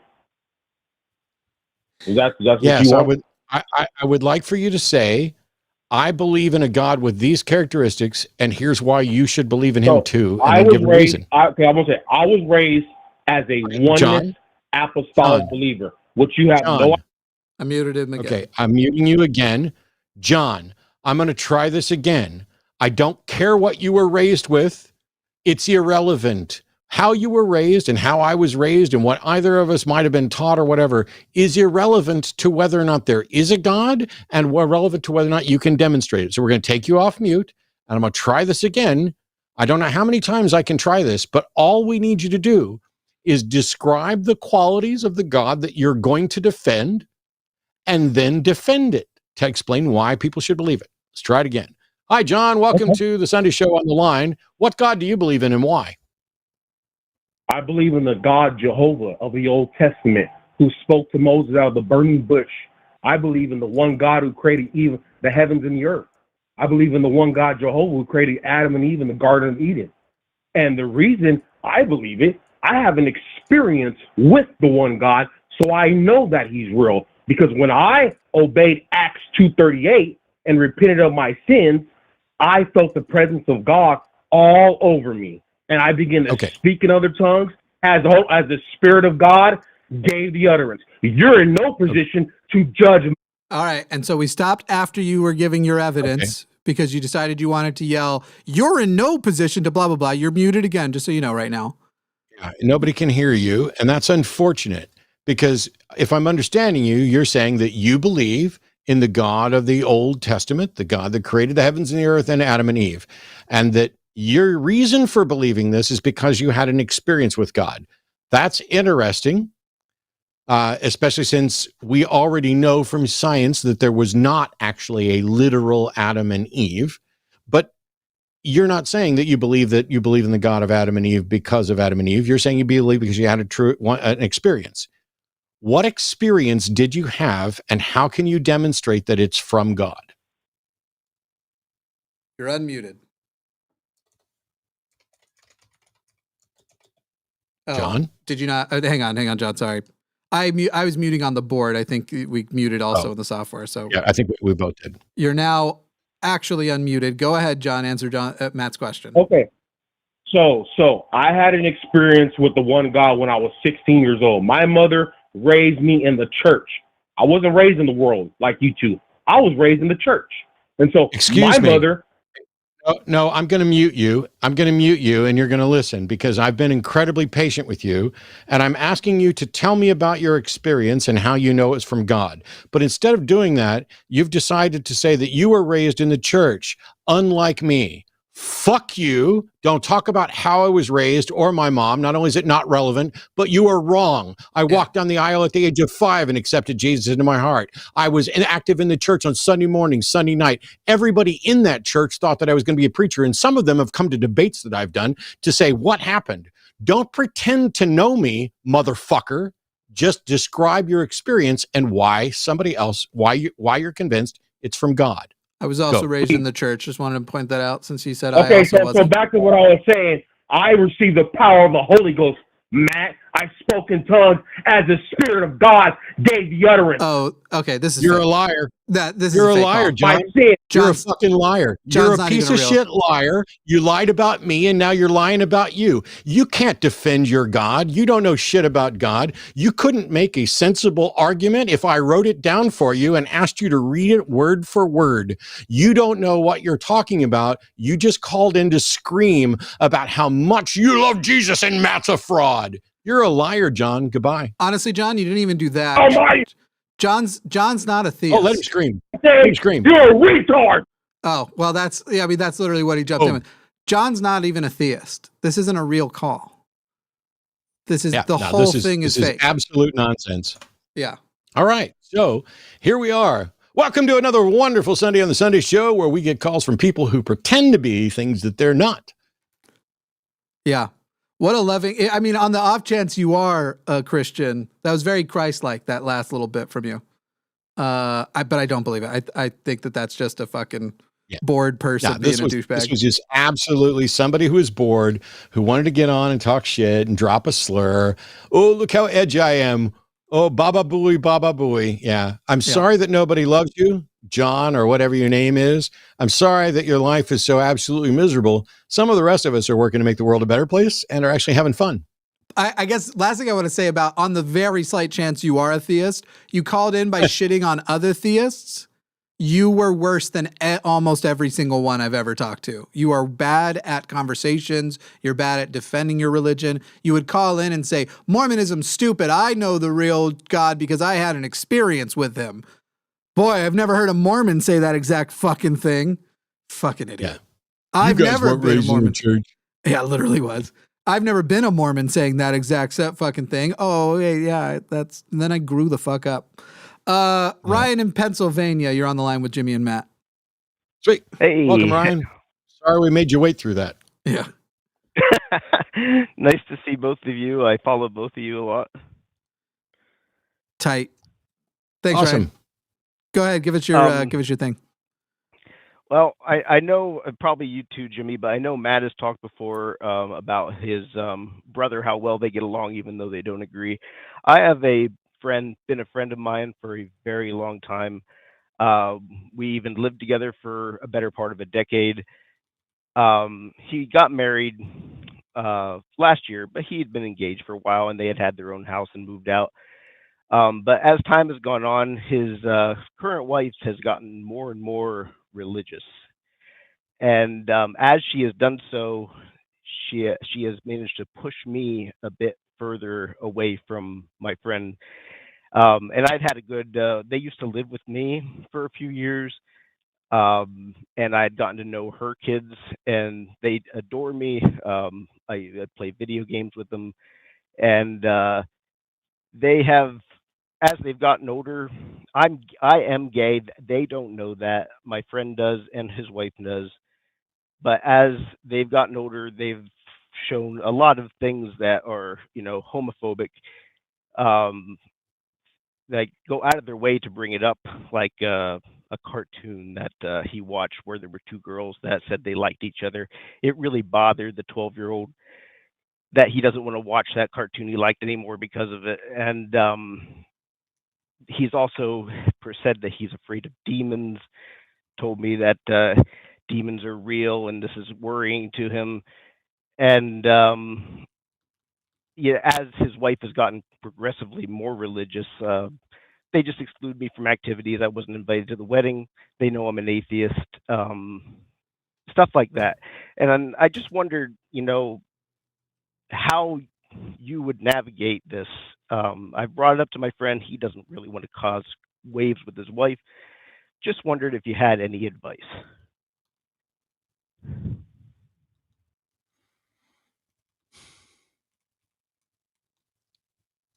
Oh man, this is rough because I just tend to not hang out with people that do that. Yeah, I mean, our friendship was good enough. I mean, I live in a very conservative area. I have my own business, so I am not out to many people. And majority of the area is very, pro-Trump. My friend, very pro-Trump, and I can't stand Trump. We got through that. We just don't talk about politics. When it comes to the religion thing, my friend, not overly religious, but his wife, has become like really into it. And Ryan, it's causing problems. I think the only advice that I can give you, and probably is just the best advice before we kind of jump forward, because Matt and I are similar in this way. As far as people in our personal lives go, I've definitely helped people change their minds, but it's never been before they were ready. It's usually people who come to me and are like, hey, I'm actually struggling with this and I'd like to hear your side of it. I've helped people deconstruct and all of that. There is a good book by Stephen Hassan called The Cult of Trump. That sounds very specific to what you're talking about. I've read it. I think it's chapter 11 of the book is all about how to have conversations with people who seemingly will never change their mind. I got some good tools out of it, but I recommend the book in its entirety. However, I do think you have to. What's that? The Cult of Trump, is that what you said? Yeah, The Cult of Trump by Stephen Hassan. It's very good for the types of conversations I think that you're wanting to have, but I do think you're going to have to accept that they aren't going to change if they're not ready to change. As one of the callers said earlier and then started screaming, and is probably still screaming right now, you actually can't change their mind. People change their own minds. You can contribute to the information that they consider. And so I often will say, when it comes to a one-on-one conversation that's not for an audience, my goal changes from these debate shows to all I want is to say something they're going to think about later without me in the room. That they're going to go, that point, now that I'm by myself, I'm going to let that drill in a little, and that's my entire goal with those types of one-on-one conversations. But at the end of the day, the people who I wish most I could have changed their mind, my parents, other members of my family, friends who I grew up with and were a fundamental part of my formative years, I haven't even participated in changing almost any of their minds. I could say that some of them have become a little bit more gracious toward queer people. That kind of happened with my parents because it probably partially contributed by me. But other than that, fundamentally taking them out of that headspace is not something you can't trick somebody into being ready to do it. I agree. Well, if anything, the past, 7-8 years has shown is people just don't change their minds about about most things. I don't really expect to change her mind. I wondered how to not be so bitter about it that, it ruins the relationship I have with my friend. I'm not sure it shouldn't. If it's bad enough, I'm not sure it shouldn't ruin the relationship, I guess. Is that kind of what you were saying earlier too, Matt? Like if someone's being radically awful, I don't know that there is a way to say, well, mind you, he is not the one that is radically awful. Okay. But the rest of his family is becoming worse and worse. Yeah, then I guess it's as far as maintaining that friendship goes, keep modeling good conversations, keep modeling being defying whatever their concept of an atheist is or whatever their concept of a pro queer person is. There's even been some transphobes that I've talked to lately who, while I can't get them to admit that they're wrong about trans issues, I can get them to admit to things like, hey, aren't you at least glad? Or do you recognize, and this is really a discussion of privilege, do you recognize that you're lucky that you didn't, even if you think that being trans isn't real, you acknowledge that trans people believe it's real. And aren't you glad you were born in such a way that you don't have to struggle with what they have to struggle with, both internally and externally? And oftentimes, if you can get them to acknowledge that, it's kind of a tactic from the old gay days. Like I'm queer. I didn't used to acknowledge I was queer. But it was a thing that challenged me of like, well, I'm really glad that I'm not gay back when I thought I wasn't bisexual, because I would have to deal with everything society's going on and this would be so hard and stuff. And sometimes if you can just get them to do that, it's not perfect phrasing. I know somebody's going to say, well, that's problematic. You're saying you're lucky to not be trans, but I think most trans people will go, in this society, that is a little lucky. But it's not perfect phrasing, but it can get you to a place where they at least start to, for the first time, think with some empathy about the people that they've decided to hate that have done nothing to them. Yeah. The thing with it is she never says things that, in front of you that are hurtful. What she does do is oh, her son wanted me to come over and play this new video game that came out with him, and she won't allow it. Stuff like that. Where she used to, I used to watch the kids. When they lived at my house, before they had gotten their own, I used to watch them, and she was fine with it. Now, if they're not around, I can't be with the kids. I can't help him play a video game. Stuff like that. Unfortunately, there's nothing you can do about that. As a society, we've agreed that parents get to decide the boundaries for their kids. Oh, I completely understand that. That's why I know, like Matt has said before, about having disagreements, but you still get along with family. And I just wonder, is there always this bad feeling in the back of your head? A bad feeling in the back of my head. Like this idea that they are putting on a front when you're around and then trying not to deal with you. I know when I leave the room that my family's talking shit about me, so I don't worry about it. Yeah, that's what I kind of mean. I no longer give a fuck. I pity them, and I will tolerate them as long as they are attempting to be decent. But I have no more room in my life for anyone, whether they are really good friends from the past, whether they are blood relatives, who would say or do things publicly or privately that disparage me or my partner on the basis of religion or sexuality or anything like that. Life is short. I'm 54. I've had a triple bypass. I am busy doing the things that I love. I've got my exotic pet stuff that I'm doing with Arden. I'm spending time with the people that I want to spend time with. I'm very happy that my brother is one of those people. Other people in my family are not. Other friends from my past are not. And I could sit here and mourn the loss of all my friends or all my family members or those relationships. I could do that, but instead I choose to focus on the things that are making my life better, because every second that I spend sitting here going, gosh, I wish my mom wasn't an absolute Christian lunatic, so that maybe we could have a conversation about something, or whoever it may be.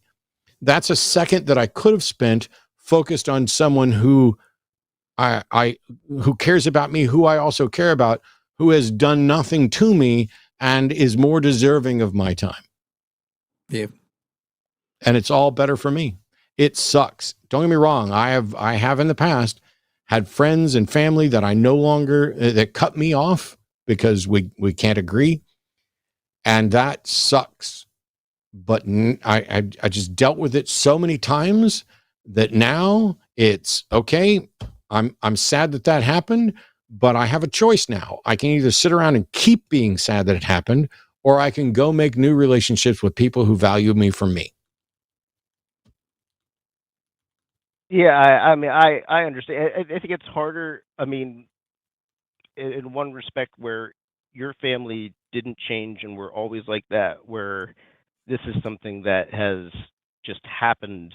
I mean, they always knew what I was, what I believed, and I never pushed that on them. They never pushed on me. But now she has just gone so far. It's just like an abrupt change.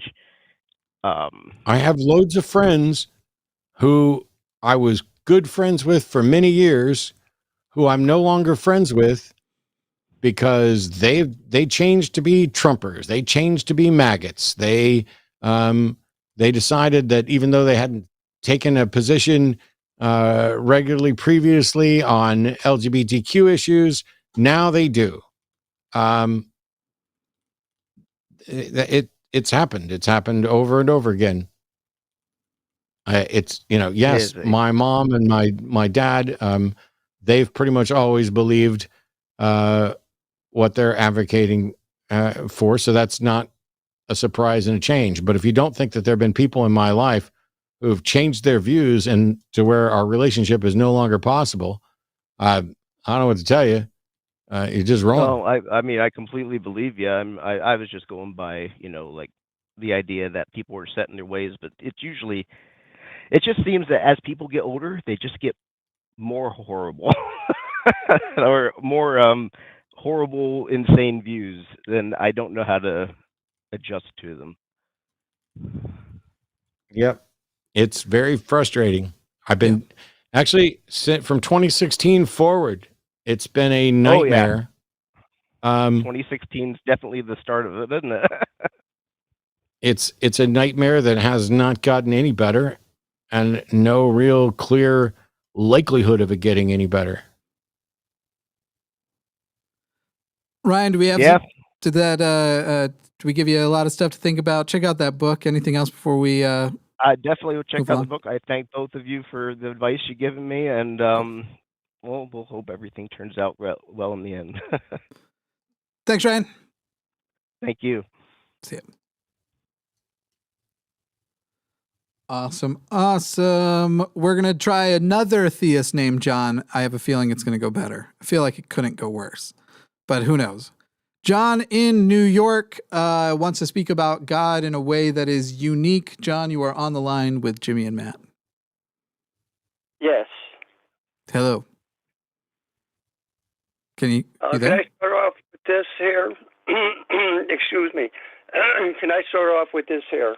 This is just something that I call them Babylonian witch doctors. Okay, I don't care title use, priest, parson, whatever. But my phone apparently is running out of battery power. I've been holding on for a while. Okay, can you go? So anyway, can you go sit somewhere and plug in? Excuse me? Can you go sit somewhere and plug it in? If I hung it up, the charge is on a regular phone. It's not on. Oh, I see. I mean, I do have his on here, but there seems Let's to just be get to the lag. Babylonian witch doctor. Let's just get to the point. Wait, what are you talking about? Babylonian witch doctors? What? Well, that's what I call them, Babylonian witch doctors. I'll give you an example. I was, as an infant. John, turn off the show in the background. Are you kidding me? Excuse me? You have the show on in the background. Turn it off. Yes, I do. Turn it off. What are you doing, man? Well, I don't know. This is the first time I've ever done this anyway. All right. Let me explain to you here. Or my parents took me as an infant, so I called a witch doctor. He threw some water on me, mumbled-jumbled a few words, and voila, I was an instant Christian. Just add water. Okay. So you're basically saying that. And one of the other things is that I ran into Matt probably about 4 or 5 years ago on the YouTube, because mostly is for music and stuff. But on the sidebar, they always got all these things, and I saw this about an atheist. I said, well, let me listen to. So I listened to Matt and things like that there, and I would stand with Matt, shoulder to shoulder with these other Christians. Okay, fine. John, are you a theist or an atheist? I consider myself a theist because of what happened to me. Did you call in with a point? Because we've gone so many places. This is the most confusing call. I'm trying to not get mad because I've been mad at other stuff. What is the point you called in to make? Well, the thing is, what I'm calling about is that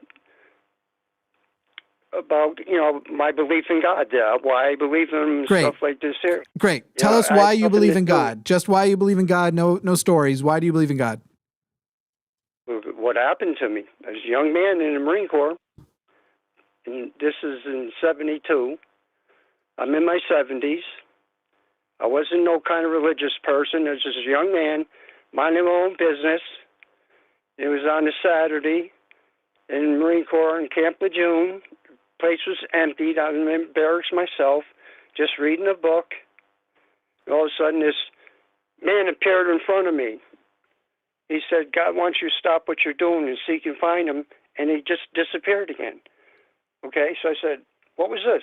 How do you find God? I knew nothing about God. Like I said, I was a young man. I didn't care. I was no religious person at all. But when that happened to me, the next day I went out and I bought a Bible, which I still own. I had the Gene cover.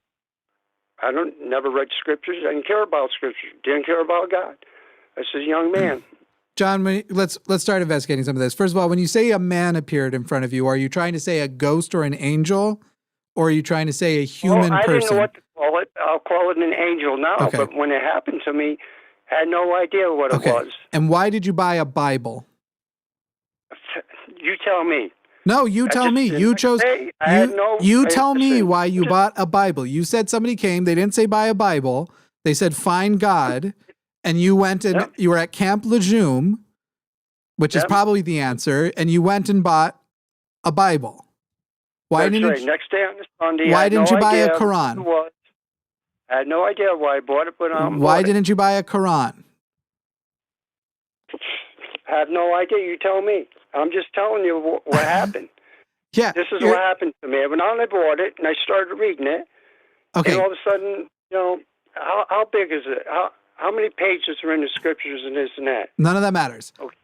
Your story is, I was at Camp Lejeune, and I had a vision of an apparition. Right. So hang on, John, Stop hang on. saying anything. Let him get all this and say yes at the end. You're saying you saw the apparition of someone that you recognized as a man who told you to find God. We're now in a position where we can't investigate that. We can't find out whether or not you actually spoke to a real person or an angel. We can't. That's right. I have no information about whether or not you were intoxicated, you were medicated, you were dehydrated. I have no information about any of that. But from your point of view, hang the fuck on, man. From your point of view, you're saying you saw an apparition of a man who said told you to find God. Correct? Yes? Yeah. So you still haven't told me why you then determined, even if I say, fine, you saw an angel or you saw an apparition and they told you to find God, why then did you go and get a Bible? And why did you determine that some form of Christianity apparently was the God you were supposed to find? You tell me. I have no idea why. You tell me. It was you. You made the decision.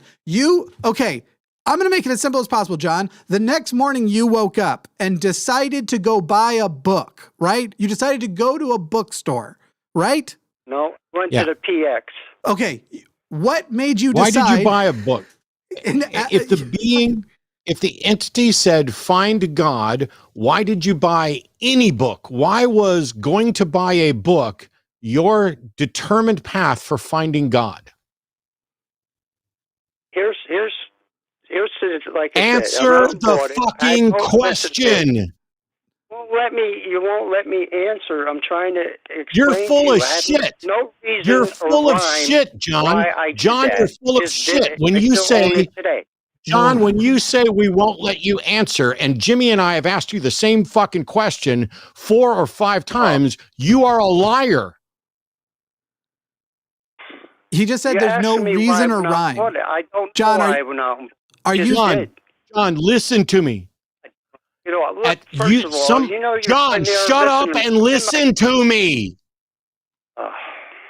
Some being, shut the fuck up and listen. I am listening. Some being, you won't let me see nothing. Shut your fucking pie hole. I'm going to mute you and listen.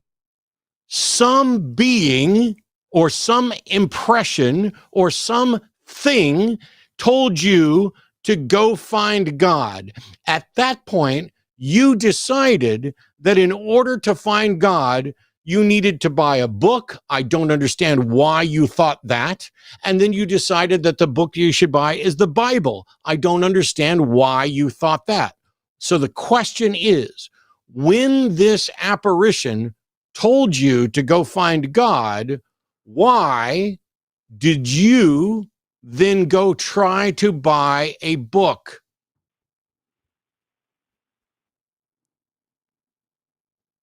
The reason why I did that, because, like I said, the scriptures are supposed to be the word of God. I went out and I bought it, and I started reading it, and I come across Jeremiah 29. You can go in and look at it.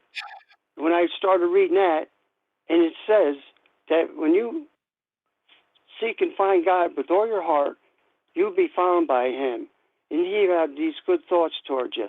Now, why would I even find that passage with a book that thick?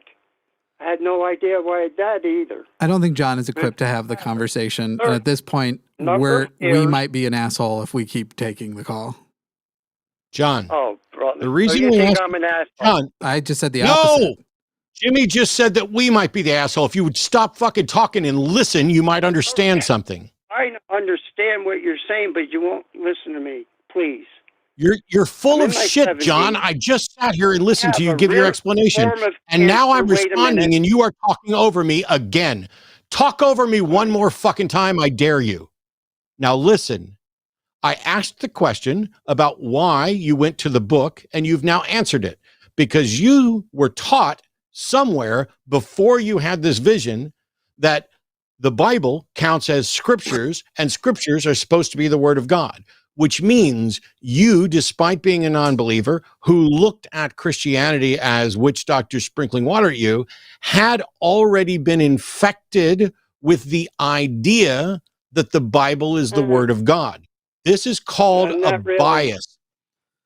You're full of shit, John, and you just interrupted me. Goodbye. Fuck off. Yeah, he's not equipped. He's not equipped to handle. You are not ready. The undeniable fact, despite the fact that you're trying to deny it, is that you grew up in a culture surrounded by other people who not only had them sprinkle water on you, but talked about the Bible as the word of God. This creates a bias in your head, even when you're not a believer. You were surrounded by Christians, which is why your default action when you had a vision was to go to Christian scriptures. That's why you didn't buy a Quran, because you weren't raised in a culture where the Quran was the word of God. That's why you didn't buy a Bhagavad Gita. That's why you didn't buy the scriptures of any other religion. You bought the scriptures of this one. The reason you can find a passage, in this case in Jeremiah, that speaks to you is because you can open the Bible virtually anywhere and find something that you can make seem important. Yeah. That's the way this works. You didn't have an actual vision and then find the truth, because if you had an actual vision and find the truth, instead of this angel or whatever you want to call it saying, go find God, this angel would have provided you with clear communication, information saying, go and buy a new international version of the Bible and study it. And in particular, start with this passage in Jeremiah. That's the sort of message that comes from a God that actually wants you. Do you think that God is some kind of fucking prankster where he's going to send, let me send forward. I have a very important message for you, Jimmy. I have a very important message for you. Your entire future depends on it. It's important. I need to find a way to give this important message to Jimmy. And the important message is, Jimmy, you need to give me $25,000 right now. But instead of conveying that message, I'm going to send it something else. I'm going to send a voicemail to Jimmy that's going to be automatically deleted. And the voicemail is going to say, look for money. Yeah. I was going to say something similar. Give the money up. Look for money. The very notion that there is a God that works that way is beyond stupid. Yeah. The very notion that the all-knowing, all-powerful, all-wise creator and governor and sustainer of the universe has an important message for you is already dubious at best. But that when he conveys it, instead of conveying it in a clear way where you could understand it, he sends down an unknown messenger who says, find God. That's stupid. When we ask questions to try to get to what you believe and why, it's because we've both done this for ages and we know what questions to ask. And when you interrupt those questions, avoid those questions, and then keep saying, you won't let me finish, you won't let me finish, you won't let me finish, you won't let me finish. You're right. I'm not going to let you finish your distraction. I want you to finish answering the question, because our question is a path to clarity, either for us to understand what you're saying better, or for you to understand how stupid it is. Now, I've said stupid about 18 times. I did that on purpose. Do I think John is stupid? No. Do I think what John believes is stupid? Yes. Do I think the pathway that John got to something is stupid? Yes. We are all stupid in some way about something at some time.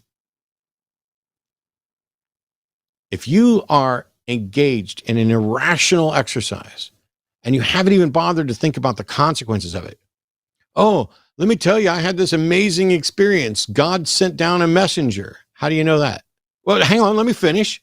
God sent, I had an experience and they told me to find God. Okay, what was this experience? Well, it was this. It was a vision of this. Okay, why would God do that? Why doesn't God just talk to you? Why doesn't God just talk to me? Why doesn't God just talk to all of us? If he is all powerful, all wise, all knowing, it would be trivially easy for God to show up right now on this show, not even as a caller. God could just superimpose his voice in a way that Jimmy couldn't stop him. God could make sure that even if Jimmy pulled the internet connection, the wired connection directly out of his machine, that it would keep broadcasting. He could take over this. Hell, Anonymous could do what I'm describing, to basically take over the broadcast and make it look like they were God taking over the broadcast. But God could absolutely do that and then provide a convincing and compelling statement to everyone watching, the thousands that are watching here today live and the hundreds of thousands that will watch this over, however many months. Yeah. Why doesn't God ever do that? Why is it that God gives a vague message to people who are demonstrably ill-equipped at reasoning?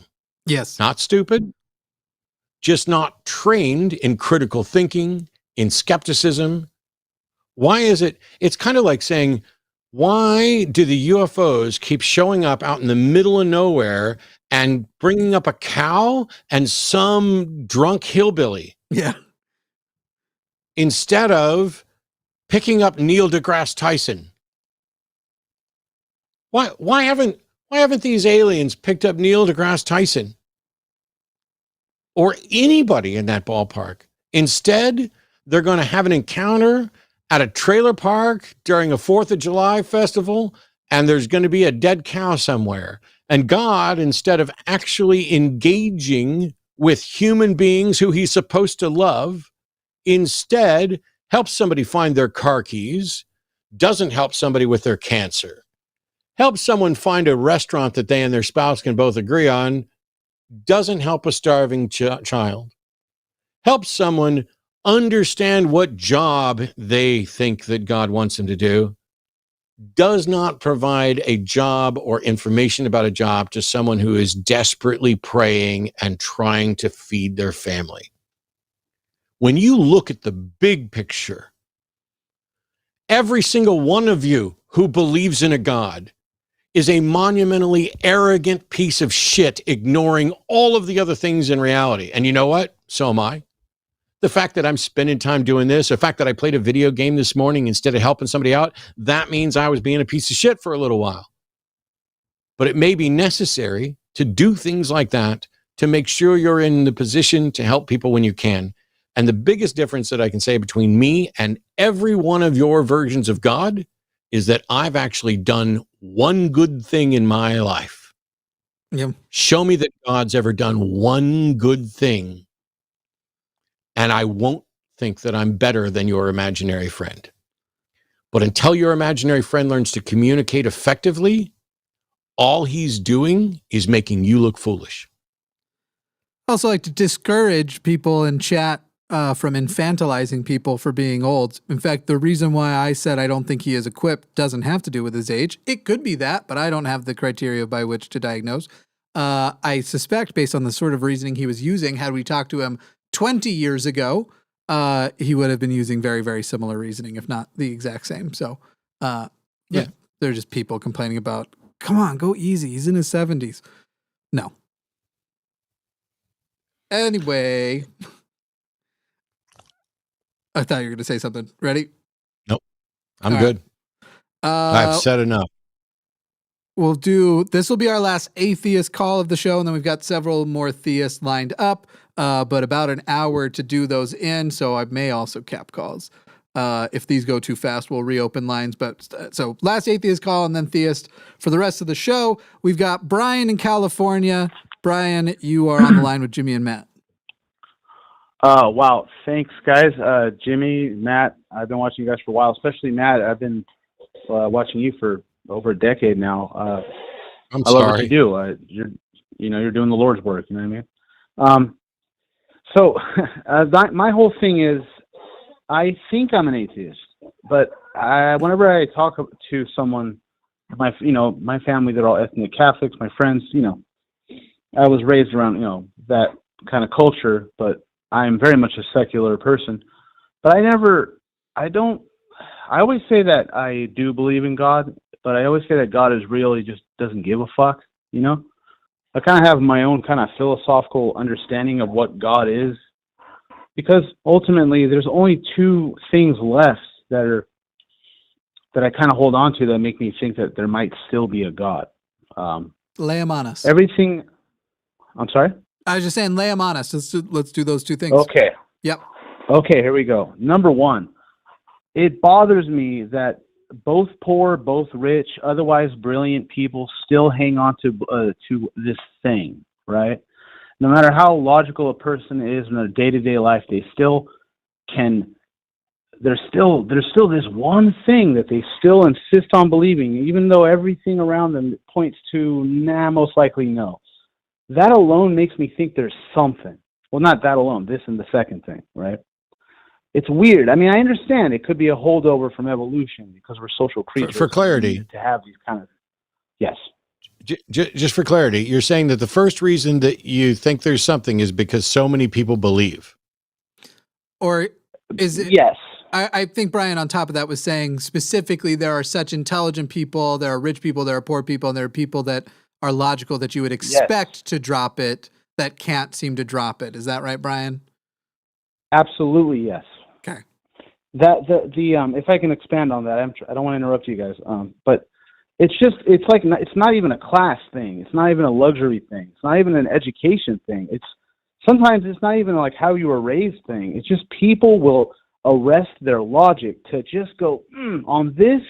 I will suspend my my critical thinking on this thing. You know, I mean, I know I'm not saying that we're all so rational, but I think you understand what I'm saying. Yeah, but right? Brian, you do also understand that while you just said it's not a, demographic B, demographic C, because there are exceptions to that, there are in fact demographic trends to belief. You do understand that? Oh, absolutely. Of course. Of course. So yes, I do agree with that. You're hung up on the exceptions, basically, the people that you think demographically should have dropped it by now and haven't. Yeah, I think that everybody, I think the notion of there not, you know, the belief that there might not be a God has been around for thousands of years. I think a lot of people have thought, yeah, there probably is nothing out there. I get that. But for some reason, back then and now, even in modern age, there's people that still just arrest their normal thinking for this thing. Right. You know? We get it. Let's do number 2, and then we'll respond in whole. Gotcha. Okay. And then number 2 is just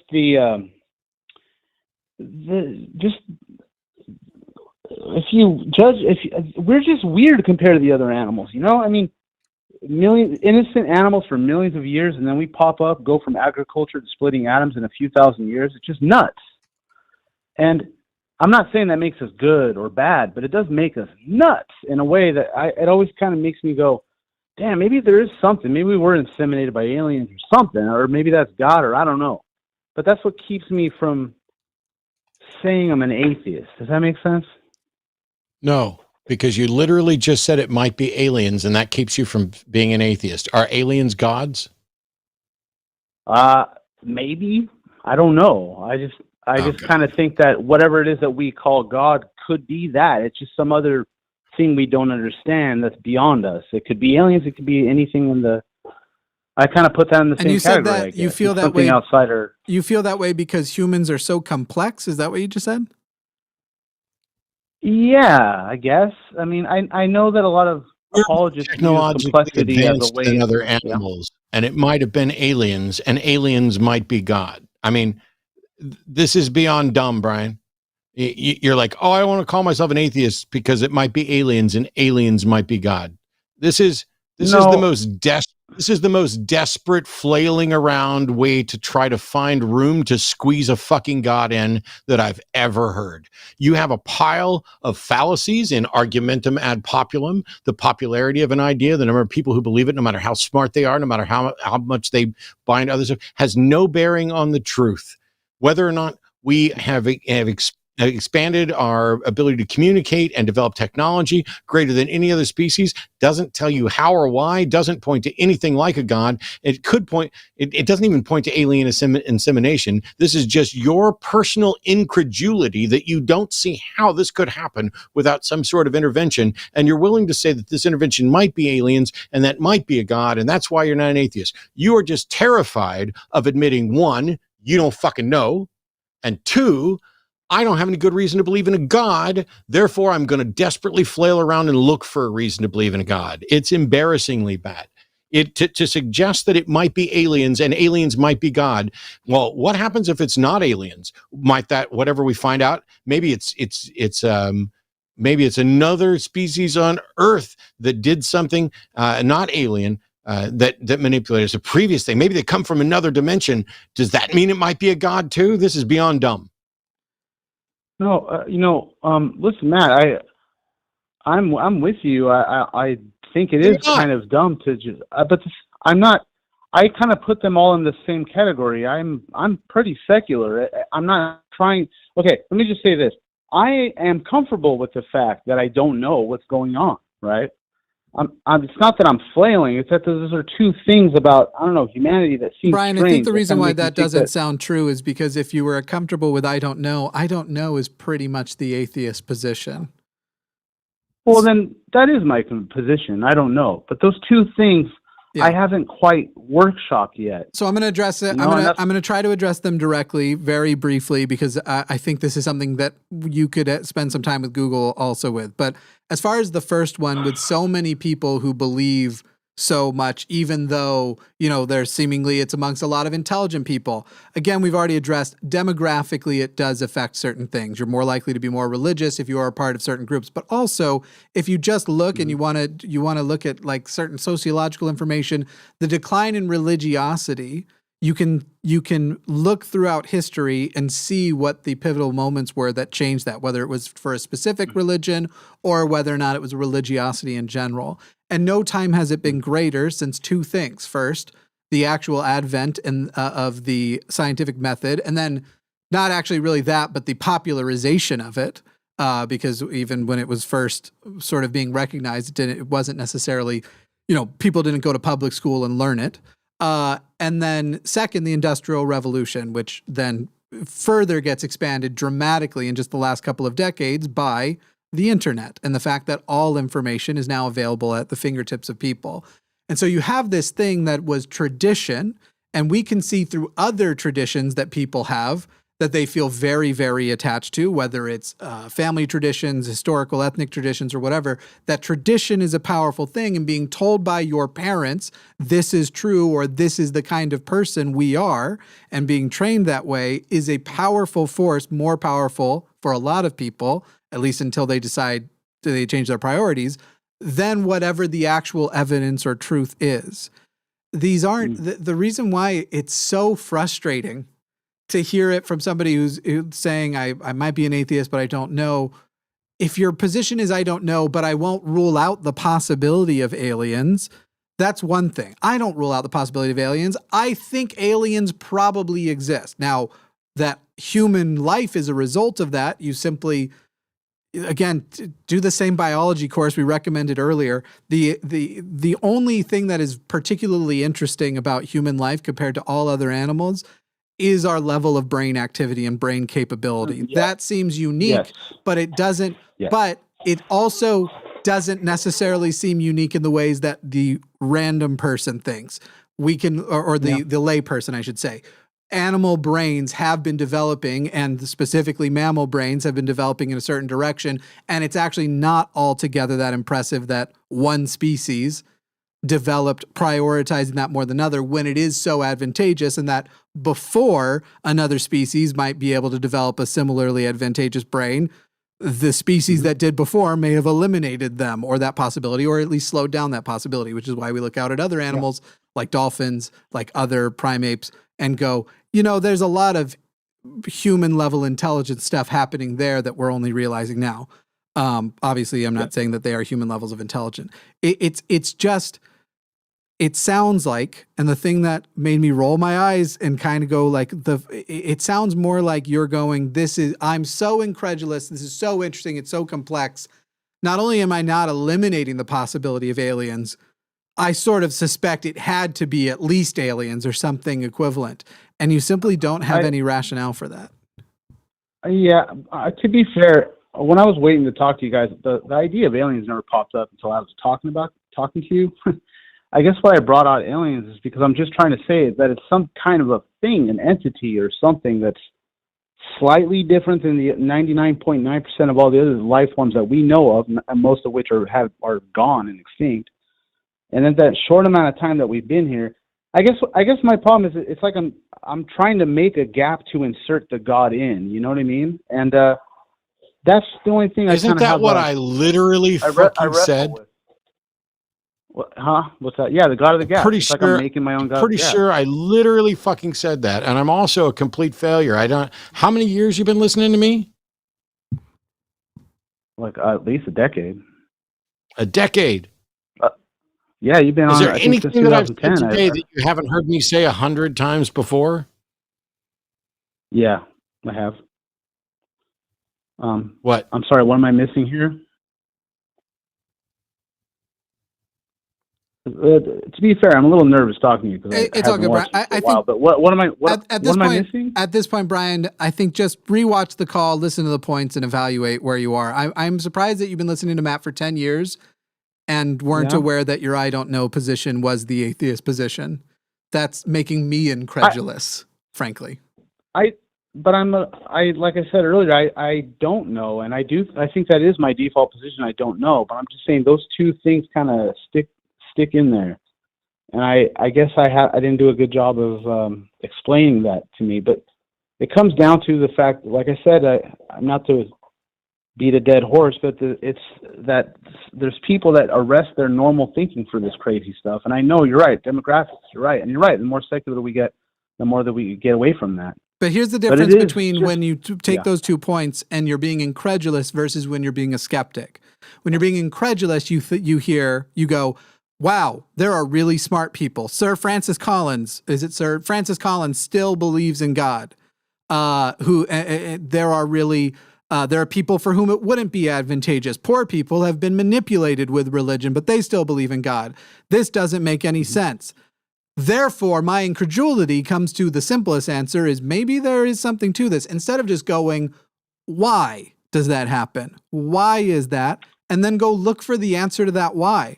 Because Matt and I have examined those problems. Both of those things annoy us. The way, I won't speak for Matt, but the way poor people are absolutely manipulated and abused with religion. My family was poor and my parents still gave 10% of my father's income before tax. My mother didn't have an income. My father's income before tax to the church.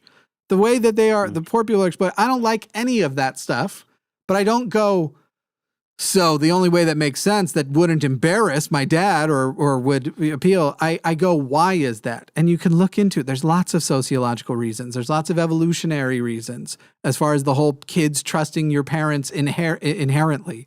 There's evolutionary reasons why we've evolved to do that. It was good for our survival. I can't even remember what the second point it was at this point, but I do remember that if you just ask why and you go look for the why to that specific thing, you'll find things. And you have to stop letting your own personal incredulity overpower the why and overpower the I don't know because it's uncomfortable. I hear you. I guess I'm not understanding what you mean by my own personal incredulity. I'm not getting that. This seems like such a big thing, like such a big deal that it couldn't just be naturally explained is your incredulity. The fact that all of these people still believe in God, that needs a greater explanation than just tradition.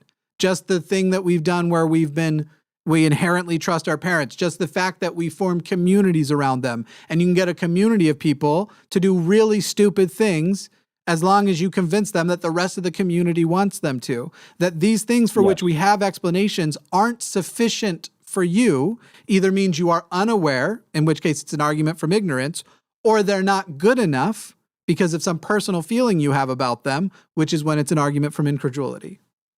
Oh, then I'm open. I'm open to that. That it very well might be just that. It might just be my own personal thing. Because everything else, I mean, I agree with 99.9% of everything I've ever. Like I said, I'm secular. I agree with atheists. It's just that for some reason those two things I haven't been able to dismantle and analyze and go, oh, well, then that's why I'm thinking that. Oh, okay, that's why I'm doing that. Right, and I'm telling you just to face them head on. Yeah, that's the advice. All right, Brian, we're going to move on. And maybe, go ahead. And maybe don't take the people who believe stuff that you don't believe and suggest that they've got some mental defect where they're believing crazy things. Because if you believe that aliens might be gods, what makes that not crazy? Yeah, but Matt, I don't really believe that. I just say that I'm just saying, like, I don't really believe that at all. I just think so when you told me earlier that aliens might be gods, you were telling me something you don't actually believe. No, I'm looking at my notes here, and then as I'm looking through my notes, I was getting ready to talk to you because I was nervous, and then I was trying to, how do I explain that there's some kind of entity that might, I don't know. Did you tell me something, and now you're telling me you don't believe it. So which was true? I'm sorry. I don't know how to answer that. It's something something big and something weird and vague is what it is, and that could be under the category of aliens, gods, or God knows what. That's what I was thinking. I get it. This is why I'm saying you found your way outside of organized religion. You found your way to, hey, I can't believe in that stuff. But I'm terrified of the prospect of saying, oh my God, I'm an atheist. There is no God. All this. So first of all, somewhere in your brain, there's a misrepresentation of what atheism is. And second of all, you're like, but all of these people who are much smarter than me, much more knowledgeable than me, they've believed it. Yes. And there's also people who are smarter and more knowledgeable that didn't. And that demonstrates that the truth of the proposition isn't impacted by the number of people believe it, how strongly they believe it, how smart they are. It is all a fallacious argumentum ad populum. Then the next thing is, but humans, the next thing is that humans seem so much more significant. Yes. It's undeniable that on planet Earth, there is no species that is better at communicating and creating than humans. And there's also no species that is faster than a cheetah or bigger than a sperm whale or whichever one's the biggest, et cetera. There are criteria by which we judge certain things. There may be creatures that are more compassionate than human beings, and if we prioritized compassion, we would be inferior. There may be creatures that are more intuitively correct than human beings, and if we prioritize that, that would be the thing. But we prioritize the things that make us appear special, and it's undeniable that we are different in that way, and that these are impressive things. But the reason for that is about our brain, and that requires no tampering from aliens or gods. It is evolution has built a brain that was better at problem solving, and the brain that was better at problem solving evolved to be even better at problem solving because it has an evolutionary advantage for us, just like running faster has an advantage, or being able to reproduce asexually has an advantage, or being able to eat things that other animals are poison, or developing a resistance to venoms and poisons. Those things are advantage.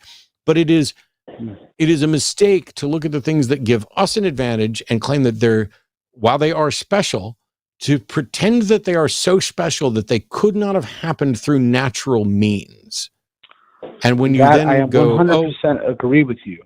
I do agree with you on that. It's just, I get hung up on the fact that, I mean, I know there might be cetaceans that are more emotionally sound than us. There might be, there's ants and termites that are more organized in their societies than we are. And they build great structures just like us. I'm getting lost. That's quite relative. Let's just move on, because I think relitigating it with new examples that are relative and not very good either wouldn't be great. Brian, go back, watch the call again, see if there's any points that are useful, and then we're gonna move on here. All right. Yeah. Thanks, Brian.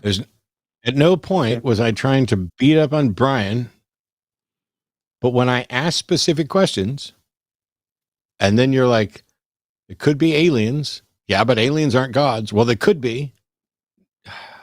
That's so frustrating, because that mindset to go to they could be is a mindset that isn't listening with the hope of clarifying an idea for themselves, but is waiting to inject a defense of an idea.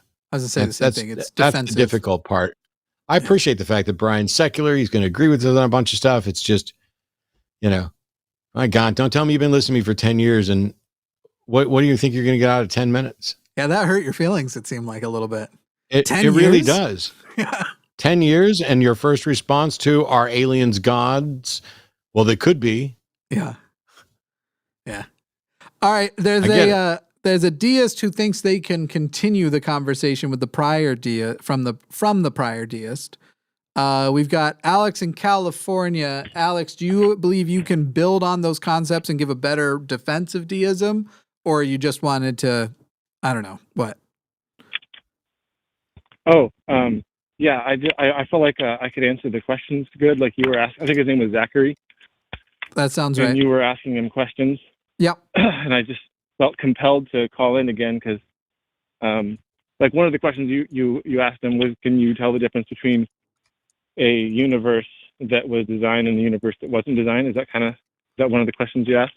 Kind of. It was more of give a hypothetical universe where the two universes look the same, but one has a designer and one doesn't. How would you tell which one has the designer? Gotcha. So the individual aspects are the same. Matt and I are still here talking to you, but one of them comes entirely from natural means and one of them doesn't. This is the sort of nature of deism. How would you detect that deistic God? So you're asking for a methodology, right? That would be nice. That could be one of the answers to the question for sure.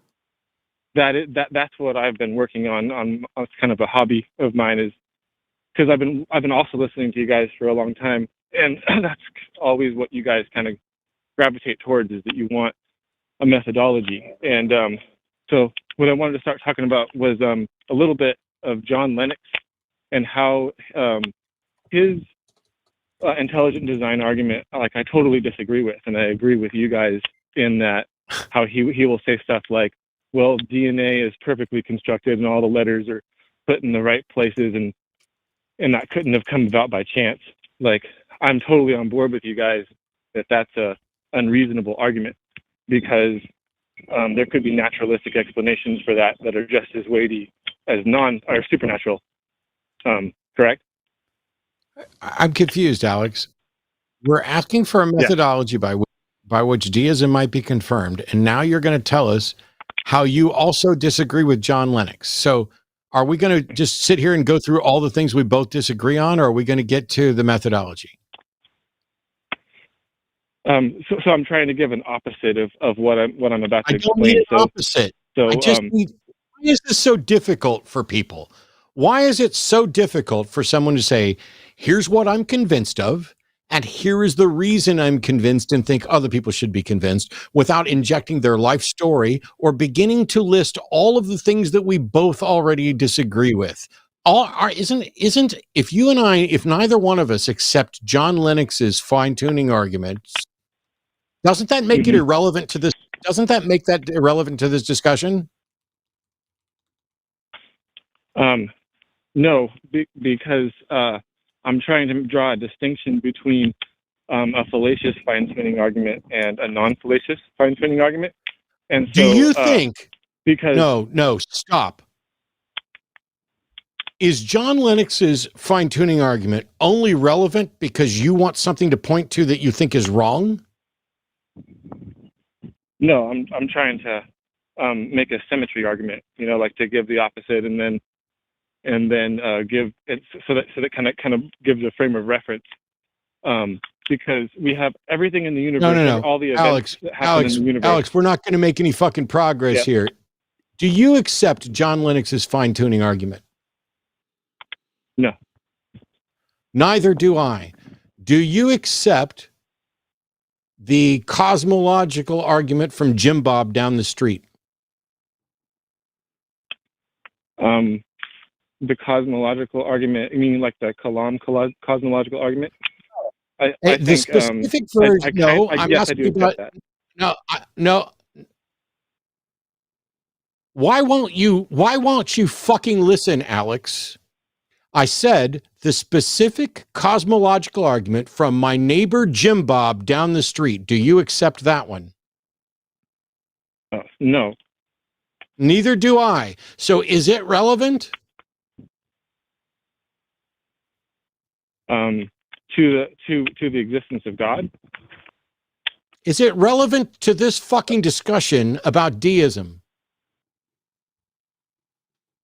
Yes, because I'm trying to lay down an argument, and oh my fucking God! I give up.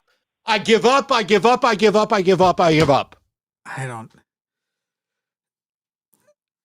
I don't know how. I'm going to stop talking. You present whatever the fuck you want, and then I will demolish it, because this is so stupid. I feel bad trying to have a conversation with people who say that arguments they don't accept are relevant to the ones they're presenting. No, it's fucking not.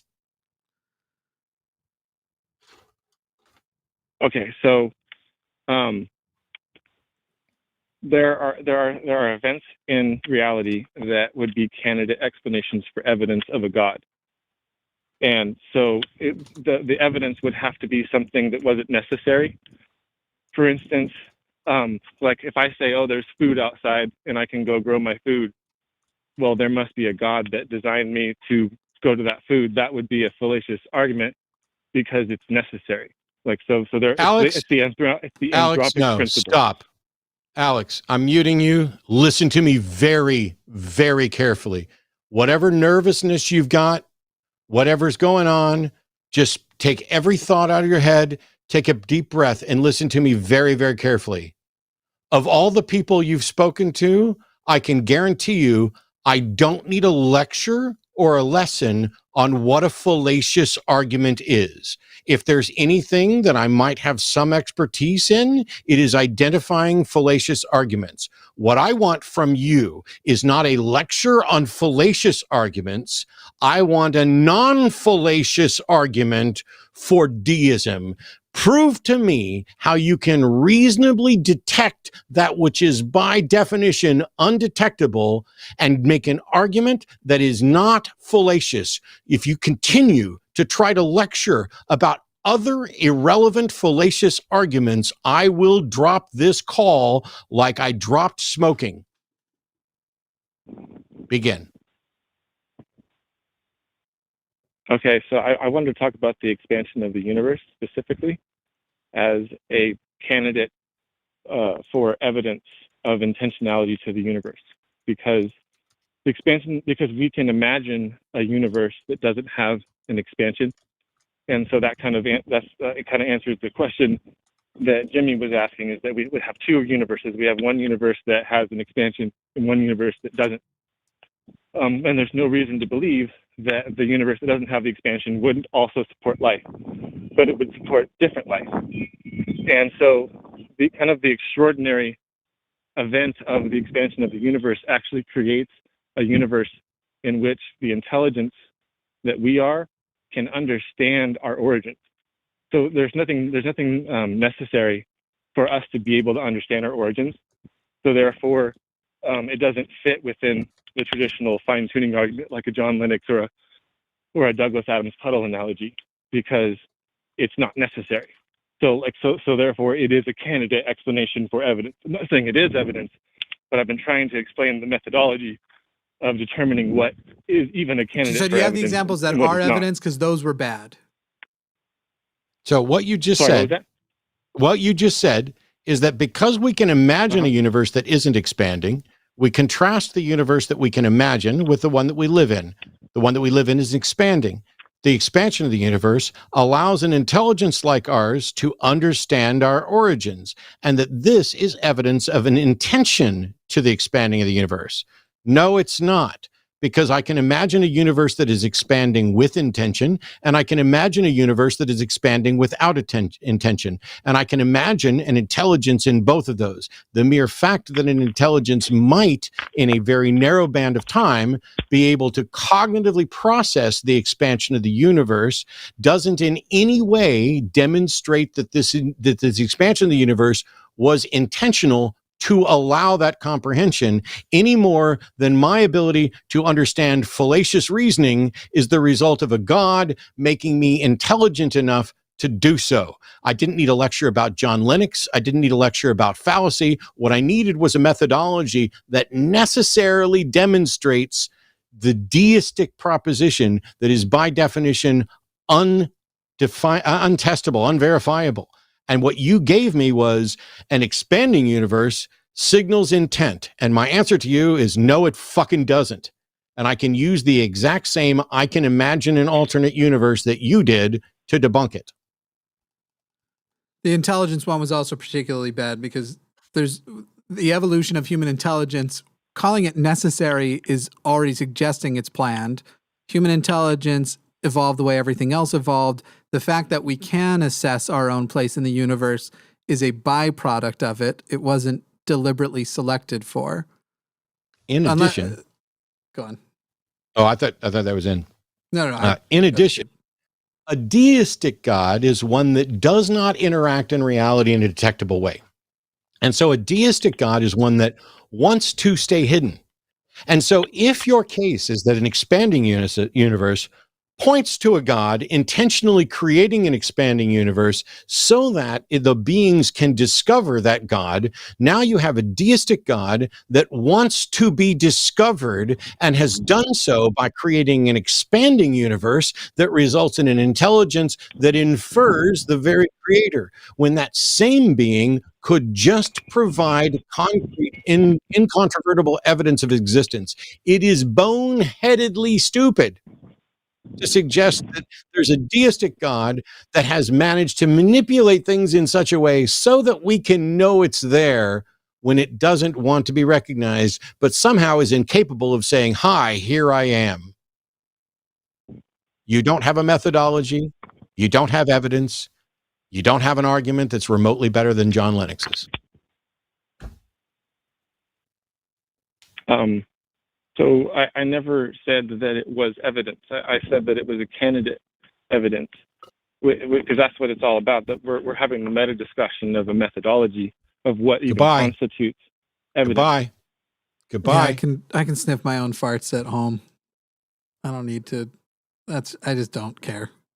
I never said it was evidence. What we're looking for is the methodology, which includes the evidence to support a belief. That's it. Give us your reason. If your reason is a philosophical argument that doesn't in any way tie to evidence, it's useless if it doesn't tie to reality. But in fact, you included evidence, the expanding universe. See, you want to say it's not evidence for, but it's candidate evidence for. No, it's not. It isn't candidate evidence for any more than see, a dead body isn't evidence of who killed it necessarily, and it may not even be candidate evidence of who killed it, because it might not be a who that killed it. The dead body could have been dead from something that wasn't a who. Yeah. You're arguing because of an expanding universe, there are intelligent beings that get to see into the origins of the universe a bit. This is evidence or candidate evidence for a creator. No, it's not. It isn't candidate evidence for a creator until you show that that evidence ties exclusively and exhaustively to one candidate explanation. And God doesn't become a candidate explanation until you have the evidence for it. We just had I did open up more lines for Theas. We just had one of them drop, but we've got Isa Kabir. No. Sorry, go on. Go ahead. Oh, Isa Kabir in Pennsylvania. You're on the line with Jimmy and Matt. It's me again. How you all doing? Who's me? Isa. My I've been on here multiple times. Oh, yeah. Was on, yeah. Okay. So thank you for having me on. You don't have to call every show, Isa. I just want to make that clear. No, I said I have time today, so I wanted to tune in. It's very interesting. It seems like a lot of folks want validation and probably therapy. That's what I hear from a lot of, because I work in the therapy field, and that's what it sounds like a lot of the callers are looking for. And I understand that. I think the platform is different, and I think that that's the impasse that I've noticed having come onto the show several times. I think the question that I'm interested in exploring is, what would you deem as evidence for, let's say, a supernatural higher power? Would you need something that's demonstrable that you could prove over and over again? That would work. So that's the kind of thing. No, I don't know if that's the only thing, but empirical evidence would suffice, surely. On the list of things that would suffice, empirical evidence of a God. I just don't know how you could do that. But empirical would be fine. What other forms would you like? Because mostly what I've heard on the show is people bringing up their personal experiences.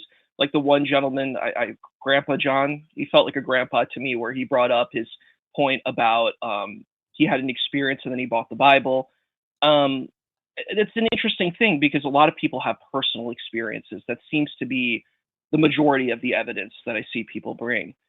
And I think that that's a hard thing to even put in a box. Like, personal experiences can basically be anything, and you can kind of define it in multiple ways.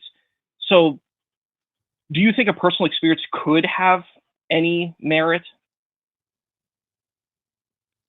not to any other individual than the person. Yeah. Not only could a personal experience not be sufficient evidentiary warrant for somebody else, as Hume famously pointed out, revelation is necessarily first person into everyone else. It's hearsay. But I don't understand how your personal revelation is even sufficient to you. Because how did you determine that you're not delusional? Yeah. Which, by the way, I could empathize with a person who goes, I don't know I'm not delusional, but what reality do I have to live in if I think I'm in a reality where I've won the lottery 6 times in a row through premonition, through religious premonition, and then they go, so if that's the level of delusion, what other choice do I have? That I can at least empathize with and would be honest, but I've had what people call religious experiences. I've had personal testimony of Christ. I've had the burning in the bosom. And I recognized when I was older that these things that I thought was interactions with the Holy Spirit or interactions with God or interactions with ghosts, one, that there were better explanations for many of them, but two, that those weren't, that I'm not saying, so like when I said not for anybody besides the person, I'm similar to what Matt just said. That doesn't mean if I now had a personal experience, I would go, well, that's a personal experience, therefore I'm off to church. I would still examine the personal experience itself. But if I'm truly living in a, sorry, go on. No, the answer that I've given for ages about what would convince you that a God exists, I don't know. I genuinely don't know. Just like I don't know what would convince me that the supernatural is real, because there's been no demonstration that supernatural causation is even a possibility, let alone, and not even a detectable possibility. So it doesn't get to be a candidate explanation. And so it would be monumentally arrogant of me or anybody else to think, oh, I can tell the difference between the supernatural and some technology that I don't know or understand. And I can tell the difference between a real God and a fake God. I don't know that I can. And that's not my problem, because if there is a God, then normatively what we define as a God is something that is both knowledgeable and capable enough to know exactly what would change my mind and should be capable of doing the thing that, or things that would change my mind, and yet has not done that, which means either that God doesn't exist or that God doesn't want me to know it exists. But it's worse than that, because that's true for every supernatural claim, except that let's say that ghosts exist on some sort of supernatural plane that we don't understand. And now you either have the case that ghosts exist on a supernatural plane, but there's absolutely no way to detect them, or they are in fact detectable here in the normative material plane, whatever you want to call it. So now you have the case where the supernatural is impacting the natural world in some way that is detectable. And despite the fact that that seems that would be the state of affairs, not once in history has anyone ever been able to demonstrate their ability to reliably detect something that is confirmed to be supernatural. And yet we keep seeing people pointing to the supernatural. Oh, it's a supernatural. Is it more likely that people point to the supernatural or label something supernatural because it can't be confirmed, or because they have confirmed it but can't do this for other people? Yeah, that's fair. And so I don't know. Yeah, I don't know what would convince me, but it's not my problem. And I find a good chunk of it at this point, like when people say, "Oh, I believe in ghosts." Okay, why? No good reason. Oh, somebody had an experience, or I think I saw a ghost. How do you know what you saw was a ghost? I don't. Okay. I believe in astrology. Really? You know, we can debunk astrology with one word: twins. Twins born at the exact same time don't have the exact same life, despite having the exact same star charts to do this. Oh, yeah. I guess that's true. But, I just like horoscopes. They're just kind of fun. And we see this over and over and over again. You know what the argument is? They'll make an argument against that. They'll say there's 1 minute difference. No, for no, a no. I second said twins difference. that were born. But I said twins that were born at the exact same time. I'm talking about they were the womb was sliced open and both twins were removed at the same time, which is a common way of delivering or twins or whatever. But okay, it's a minute apart. It's a second apart. No star chart gets everything down to the second. Most people don't know their birthday to the second. Most of the horoscope stuff you're going to see is for your month. And even then it's, oh, well, that's not a full star chart. It doesn't matter. There's never been any demonstration that the stars dictate significant facts about anybody's life. It's bizarre, and yet people believe it. The notion of, hey, what would convince you that a God exists? A God? What do you mean by that? Well, whatever God actually exists should be able to demonstrate that he exists in the same way. If somebody said, hey, what would convince you that Jimmy exists? And I'd never met Jimmy. Meeting Jimmy would convince me that Jimmy exists. So meeting God would convince me that God exists. And any God that expects something from me, any God that expects belief and assent and worship, well, any God that expects worship is shit out of luck. But any God that expects belief or assent and is going to judge me on whether or not I accept those things, they don't deserve a second of my time or a penny of my funds until I get 5 minutes of their time, and a lot of explanations for why so many people could, for so many years, sincerely and desperately reach out for any scrap of evidence, any scrap of interaction from that God, and they never provide it. Yeah. Issa, if you don't mind, I'd actually like to show you though why that I'm going to do a little thing with you and show you why this question annoys the shit out of me so often. Issa, give me an example. Sure, please. Give me an example of something you don't believe in. Unicorns? Do you want to go with that? Yeah, fine. Okay. All right. What would convince you that unicorns exist? Go with something easy.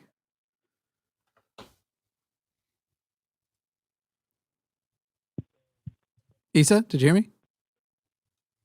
Yeah, I hear you. Can you hear me? Yeah. What would convince you that what would convince you that unicorns exist? I guess seeing the unicorn, knowing like people, like their evidence of, kind of just like any other animal, that there would be kind of a genealogy. That works. That works though. All right. So seeing the unicorn would work. What's less than that as evidence that would convince you that unicorns exist? What smaller standard? What smaller standard of evidence would convince you that unicorns exist besides seeing them? Like footprint, maybe feces from the unicorn, excrement. Cool. What less than that would convince you that they exist? Maybe like a piece of hair. Right. What like less than that tail. would convince you?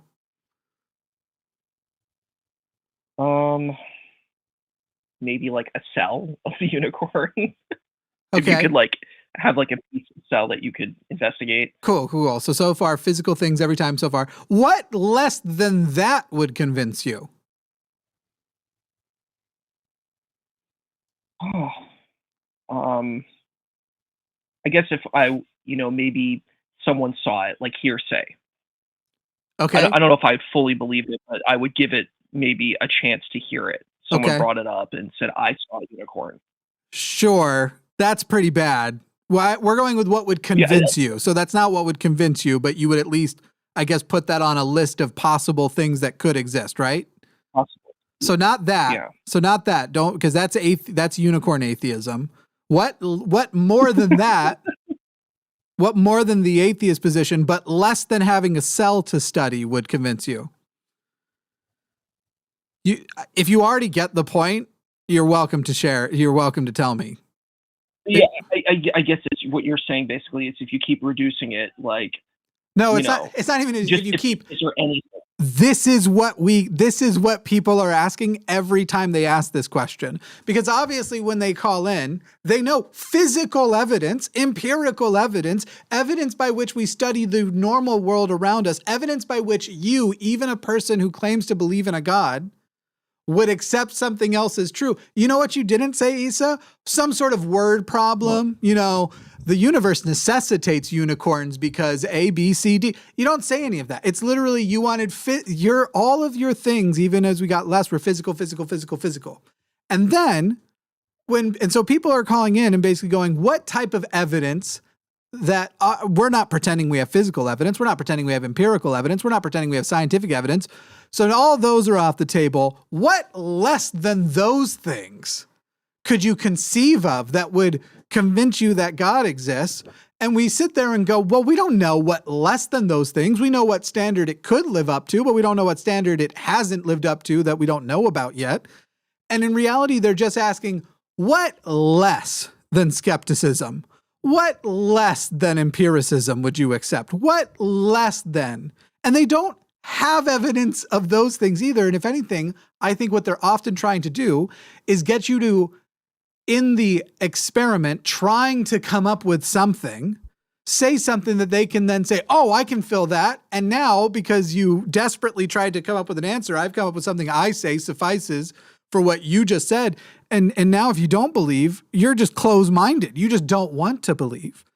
I'm not, if you're not willing to go less than a cell that you can actually study, I don't know why I have to either. Though I'm not literally saying a physical cell would be necessary. There probably are other things. That's why it's annoying. Go ahead. Sorry. I don't know what would convince me. No, it's fine. Go ahead. Oh, please. Yeah, I was thinking that the idea just popped in my mind. It could be a feeling, because I think that's how most people feel about God. It's, for most people, I think a lot of the idea of what God is just that it's this feeling of feeling good, that there's like this amorphous thing that you can't see, touch, taste, or feel, and it makes you feel good and you can talk to it and it makes you happy. I think a lot of people, that's the God they believe in. They don't really believe in a God of religion. If you really break it down, I think most people have that kind of belief in God, of what they believe a God to be, is that. I don't know that most people fit that category, but I genuinely don't know. But I can tell you this. I know there are people who definitely believe in a good feeling metaphorical God. And I know there are people who absolutely believe in a literal God. I was one of them. I know many people who I have no reason to believe that they don't. Why not take them at their word? They believe there's an actual God, and they've decided that it's the God of Christianity or the God of Judaism or the God of Islam. I can't get into somebody's head and tell you what they actually believe, but I know what I believed to some extent. And while you may be correct about what most people believe, what difference does it make? You're somebody, no offense to you, and I'm going to try to be as kind as I can during the debate review. You're somebody who identifies as a Muslim, but isn't even confident that there's an actual God, let alone the God of Islam. So not only have you taken this feeling and said, I feel like there is a God, or there could be a God, or maybe there should be a God, or maybe I want there to be a God, but you've specifically attached to a particular God concept. Now that makes zero sense to me.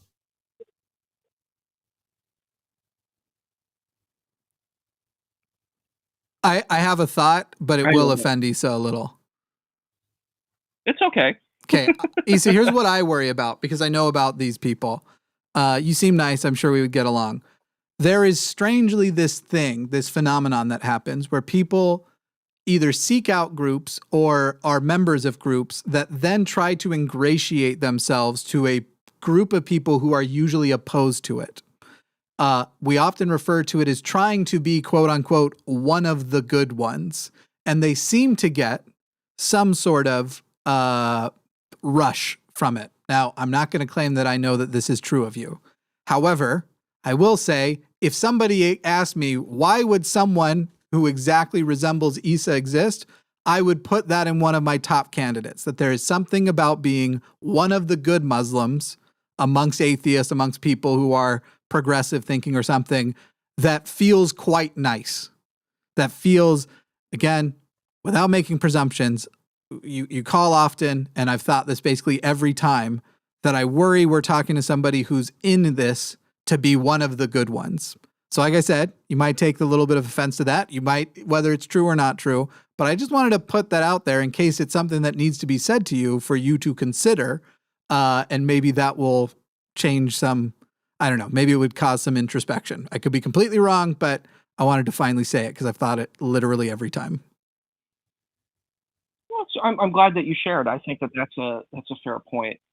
I think I'm a pretty complex person. I would say I'm a pluralist. That's where I stand with religion. And I think my position in defending Islam in general is that I just think there is a place for Islam in society.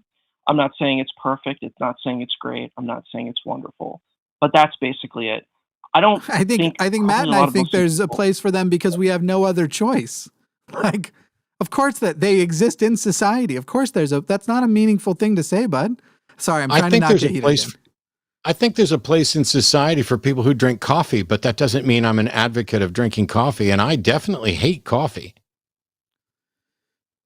But we're still friends somehow. I'm just kidding. I'm not a snob about it, but I love coffee. I'm a tea guy, Yeah. but I like tea too. I hear your point. I understand what you're saying. It's actually, I think it's a little more complex because a lot of people don't think Muslims should exist. I don't know if you've seen the kind of spaces that are existing on the internet, but well, I didn't people say think that Muslims should be wiped out and annihilated. I mean, I've seen it. I was like, wow. But I'm like, I don't this have is to be a intense, Jew to be against the Holocaust. But sure. So I have no problem with people who are Muslims existing. Sure. I have a problem with Islam existing. Do you think as a whole, do you think Islam should just be discarded as a whole, or do you think there is something salvageable that's there? Like, I think that if Islam cannot demonstrate that it is true, it should be absolutely discarded, dumped on the refuge heap of history, just like everything else that can't demonstrate that it's true. But not by force. And we're not saying erase the history books. We're not even saying delete every copy of the Quran. There would be a historical context for which to still study. And in fact, I think my position would be we have to keep those things so we don't accidentally do it again. It'd be great if we learned from the fact that humans make such stupid decisions like joining Islam or Christianity. Mm. But we're not talking about an annihilation of, and this is what I hate when people say, when they use like the term like Islamophobia as a blanket term. None of my disgust of Islam is directed at an individual Muslim. I might be disgusted by individual Muslims who do disgusting things, but it is one thing to say, I hate this philosophy, and another thing to say, I hate Tom because he's a Muslim, because that's different. And it's unfortunate that so often gets mistaken. Yeah, and I find it a little disturbing. So here, let me ask this. If you thought that the foundations of Islam, that Allah exists and is God, and that submission to Allah is paramount, if you thought that those things were not true, would you want to keep Islam around? Well, I mean, if that's what Islam was, I mean, I never viewed Islam that way, but I think a lot of Muslims do view it that way. But It's if that's literally the case, what it means. It's not. Submission to Allah is literally what Islam means. Yeah, that's the word. I mean, I don't want to be the guy who's Islam-splaining to you, but you're of the two of us, your view of Islam departs from Orthodox Islam much more than mine does. Yeah. Well, the Islam that's practiced now. I mean, Islam has changed multiple times throughout history. Like the Islam we see now is pretty much a reflection of Arab nationalism. But okay, Isa, so I mean, you do reject the Quran as literally being true, right? I don't see it. I don't see any scripture as literal. So no. Yeah. Right. So and the why Quran would you insists continue? That you must. So yeah, Islam is not only that, but if you got rid of the Quran, what's left of Islam? I mean, I guess you have the Prophet of Islam, you have the Hadith, you have all, you could have those types of things as well. So the rapist and the stories about the rapist. So if the Quran isn't true, you're okay with an Islam without a Quran? Like, you mean like just a book, or like how would we reframe that? Like the book or the spirituality, the text? The Quran exists and it makes statements and claims that are the cornerstone of the foundation of what the overwhelming majority of Muslims identify as Islam. If the Quran is not correct, if the Quran is incorrect about whether or not there is a God, then the Quran is also wrong about whether or not there's a prophet, right? Because if there's not a God, there can't be a prophet of God. Okay. So if there's not a God and there's not a prophet of God, then all of the hadith that's referring to the prophet of God is also wrong. Okay. So what are we left of that is in fact Islam that is worth saving at all? I mean, I guess according to that line of thinking, there wouldn't really be anything. Yeah. Not only would there not be anything, I would be actively working to end it, which is what I'm doing. If Islam cannot demonstrate the truth of its tenets, it does not deserve to survive or thrive. And every single Muslim is poisoned by something that is not true, which is preventing them from finding the truth, and in many cases preventing them from caring about the truth because they think they've already got it. And so I'm not sitting here saying, oh, let's take it out. I'm sitting here saying, if it's not true, and by the way, everything I've just said, if you replace Bible, Old Testament, New Testament, goes for Judaism and Christianity too.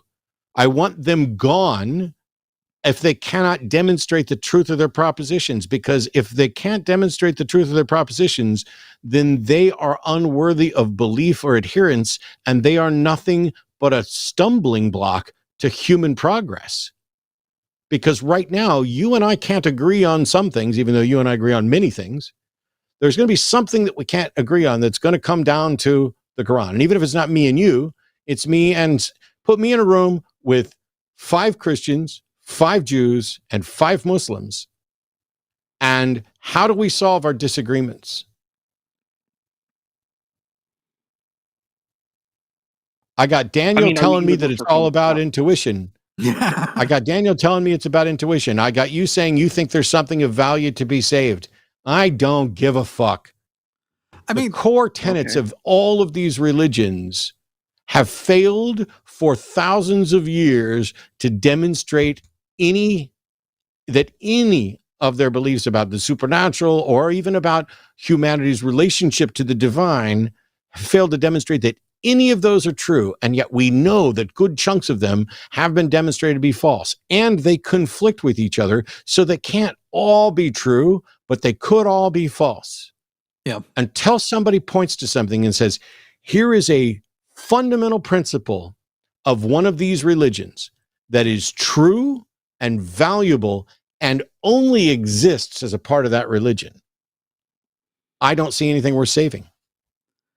For me, and I don't even know if Matt would categorize this as the same, but Judaism's a good example to look at because there are so many secular Jews who still will examine some traditions that are a combination of traditional ethnic and traditional religious Judaism. So if you want to say like, well, there could be a day where there are people who say I'm Muslim and they're more pointing to some sort of origin, and maybe they are still secular, but they they do. I actually know. I know one secular person who came from Islam who still does Ramadan. He loves doing the feasts that come later, and he loves doing the fasting thing. He thinks that it's a good exercise for his body. He feels like it refreshes his body, helps him correct some eating habits and stuff like that.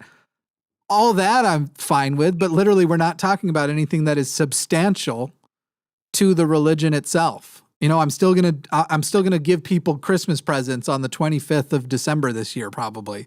Often I do them on the days leading up. I rarely do it on the day, but that's not in any meaningful way, I feel like, and the maintaining or anything that any sort of secular humanist is trying to end. I don't think any of us are trying to end religious tradition of Christmas, maybe the religious side, but the tradition of Christmas, or if a secular person wants to still do Ramadan. I mean, I'm cool with that. I mean, the thing is just like, there is an issue that I think you brought up, and it is a problem that the person does get conflated with the religion. They aren't really separated because culture, heritage, all of this stuff gets wrapped up into one. Like, people attacked Sikh people because they thought they were Muslim, because there was this hatred that they said, oh, these people are Muslim, so they're bad people, so we're going to attack them. For the record, So it's I think commonly that pronounced Sikh, because a lot of people who are watching right now are going to be confused what you just said. It's commonly pronounced Sikh, not Sikh. Right. I'm sorry. In Punjabi, that the word is. I'm a South Asian, so It's all good. that's how it's accurate. But you're right. They pronounce it. Americans pronounce it Sikh. That's correct. I don't think it's just Americans, but I was just clearing it up for the people who are watching. Let's. Right. Yep. Nobody We gotta disagrees. wrap. We fight against bigotry separately from the fight against individual religions. And we have one more call we want to hit, unless you've got to anybody who wants to kill Muslims because they think they're bad, I'm vehemently opposed to them, and I will repeatedly say it. Nobody should be running around killing anyone just because they think they're bad, be they Muslim or Sikh or Christian or Jew or whoever else. That's irrelevant. Not only am I opposed to those religions continuing to exist without a demonstration of their efficacy, I'm opposed to people killing members of those religions. Instead, we should continue to point out how absolutely ridiculous it is that they are advocating for something that is either not true, evidently not true, or not evidently true, that they haven't been able to demonstrate over and over and over again, despite countless attempts to do it. And while we're doing that, the conflicts that exist, that's primarily between religions. The wars between religions and theocracies over the years are staggering. Anyway, we can go on and on for days. I would even say, don't even just be mean to people because they're, you went with the killing example. You also don't get a cut in line because someone's a Muslim. Don't be a dick. All right, good enough, Issa? I got to go. Thank you. And I went to the partner show. That was very nice too. So I just wanted to share that as well. Have a great day. Thank you. See you, Issa. Peace. Yep, you're saying later. When you said I don't, you got to go. Do you not have time for one more call? Well, let's take it real quick. Okay. I'm going to guess that the pronunciation is Andrea, but you can tell me otherwise. I've got it in here as Andrej in Virginia. How should we say your name? Oh, that's not right. Andre. Okay. Andre, you're on the line with Jimmy and Matt. If we can try and be prompt because we are at the end of the show. Yeah, no, I'm sorry. I just had a quick question. Well, it wasn't just so all throughout life. So, as a kid, I was abused, grew up, I was told, that there's a God, usually by the one that was abusing the abuser. And then my mom, she left, which left me there with the abuser, and he would always go to church, and then I would see him drink at night.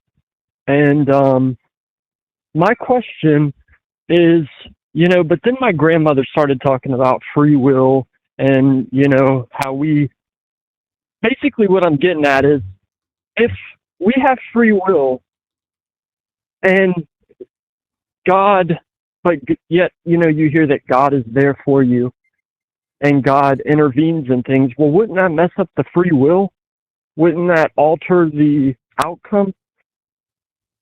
So it's a complicated subject that depends very much on which God concept you're talking about. The general notion of what's called libertarian free will, that we could have done otherwise, there isn't evidence that kind of free will exists at all. If there is, in fact, a God that created this universe and could have created a different universe, and that God created this universe knowing everything that would happen, then nobody has ever had any modicum of free will because God specifically chose the universe in which all of these things happen. But because there's no reason to think there's a God, I'm fine with the notion that we all have a will that is free to some extent. But yeah, the concept of a God that created, knowing the outcome, and a God that had a choice to create a different universe, if that's the God they're saying exists, then nobody has free will. And I think mostly, Andre, I think you're trying to ask, aren't theistic propositions of free will pretty contradictory, especially when you have this God who intervenes seemingly at will sometimes, but then doesn't at others? And yes, they have many contradictory thoughts about it. Well, because I was just thinking, well, why didn't he intervene and help me when I was a kid, or why didn't he intervene when my son's mom died? Just stuff like that, right? Right, but does intervene for other seemingly lesser problems. I get it. I would say if you've got more questions on this, we just agree. It did list you as a theist here. Would love to talk to you about why you believe in God, but another day. We're going to wrap up the show here. But yes, you're quite right that the religious concepts of free will are rather contradictory. Yeah, that's what I thought. That's why. But okay, I appreciate it. Sorry to bother y'all. No, don't apologize. We wouldn't have taken the call if we didn't want to. Thank you, Andre. It was one of the easiest calls of the day. Yeah. Nothing to apologize for that. Bit of a palate cleanser, really. Yeah. Thank you, everybody. That concludes our show. I'm headed over to Aron Ra's channel where we'll be reading the Book of Mormon. That show is already in progress. Matt, thank you so much for joining us today. This will be the last time we see you. No, we'll see you Tuesday, and that'll be the last time we see you for like a week and some time. Yeah. That's it. All right, cool. These are our patrons. Remember, patreon.com/calltheline. Where's the button? There it goes. Patreon.com/calltheline, and our top tier ends up on this credit list that is, there it is, finally. That was a little bit slow. We're going to let it do one nice, get all the names on the screen, but then we do got to go. Get them all up there. That's right. Ooh, I see Bethany P. I should get like one of those classes. I see Panda and Ryan and Jason and Pedro and Thomas and John and Ian and Matthew. Oh my goodness. And then there's the producers. I see Kathleen and Steve and Mark. It's awesome. Thank you, everybody. We should have a whole nother tier where we read that out romper room style. Oh, I've got other tier ideas in mind you'll like too, but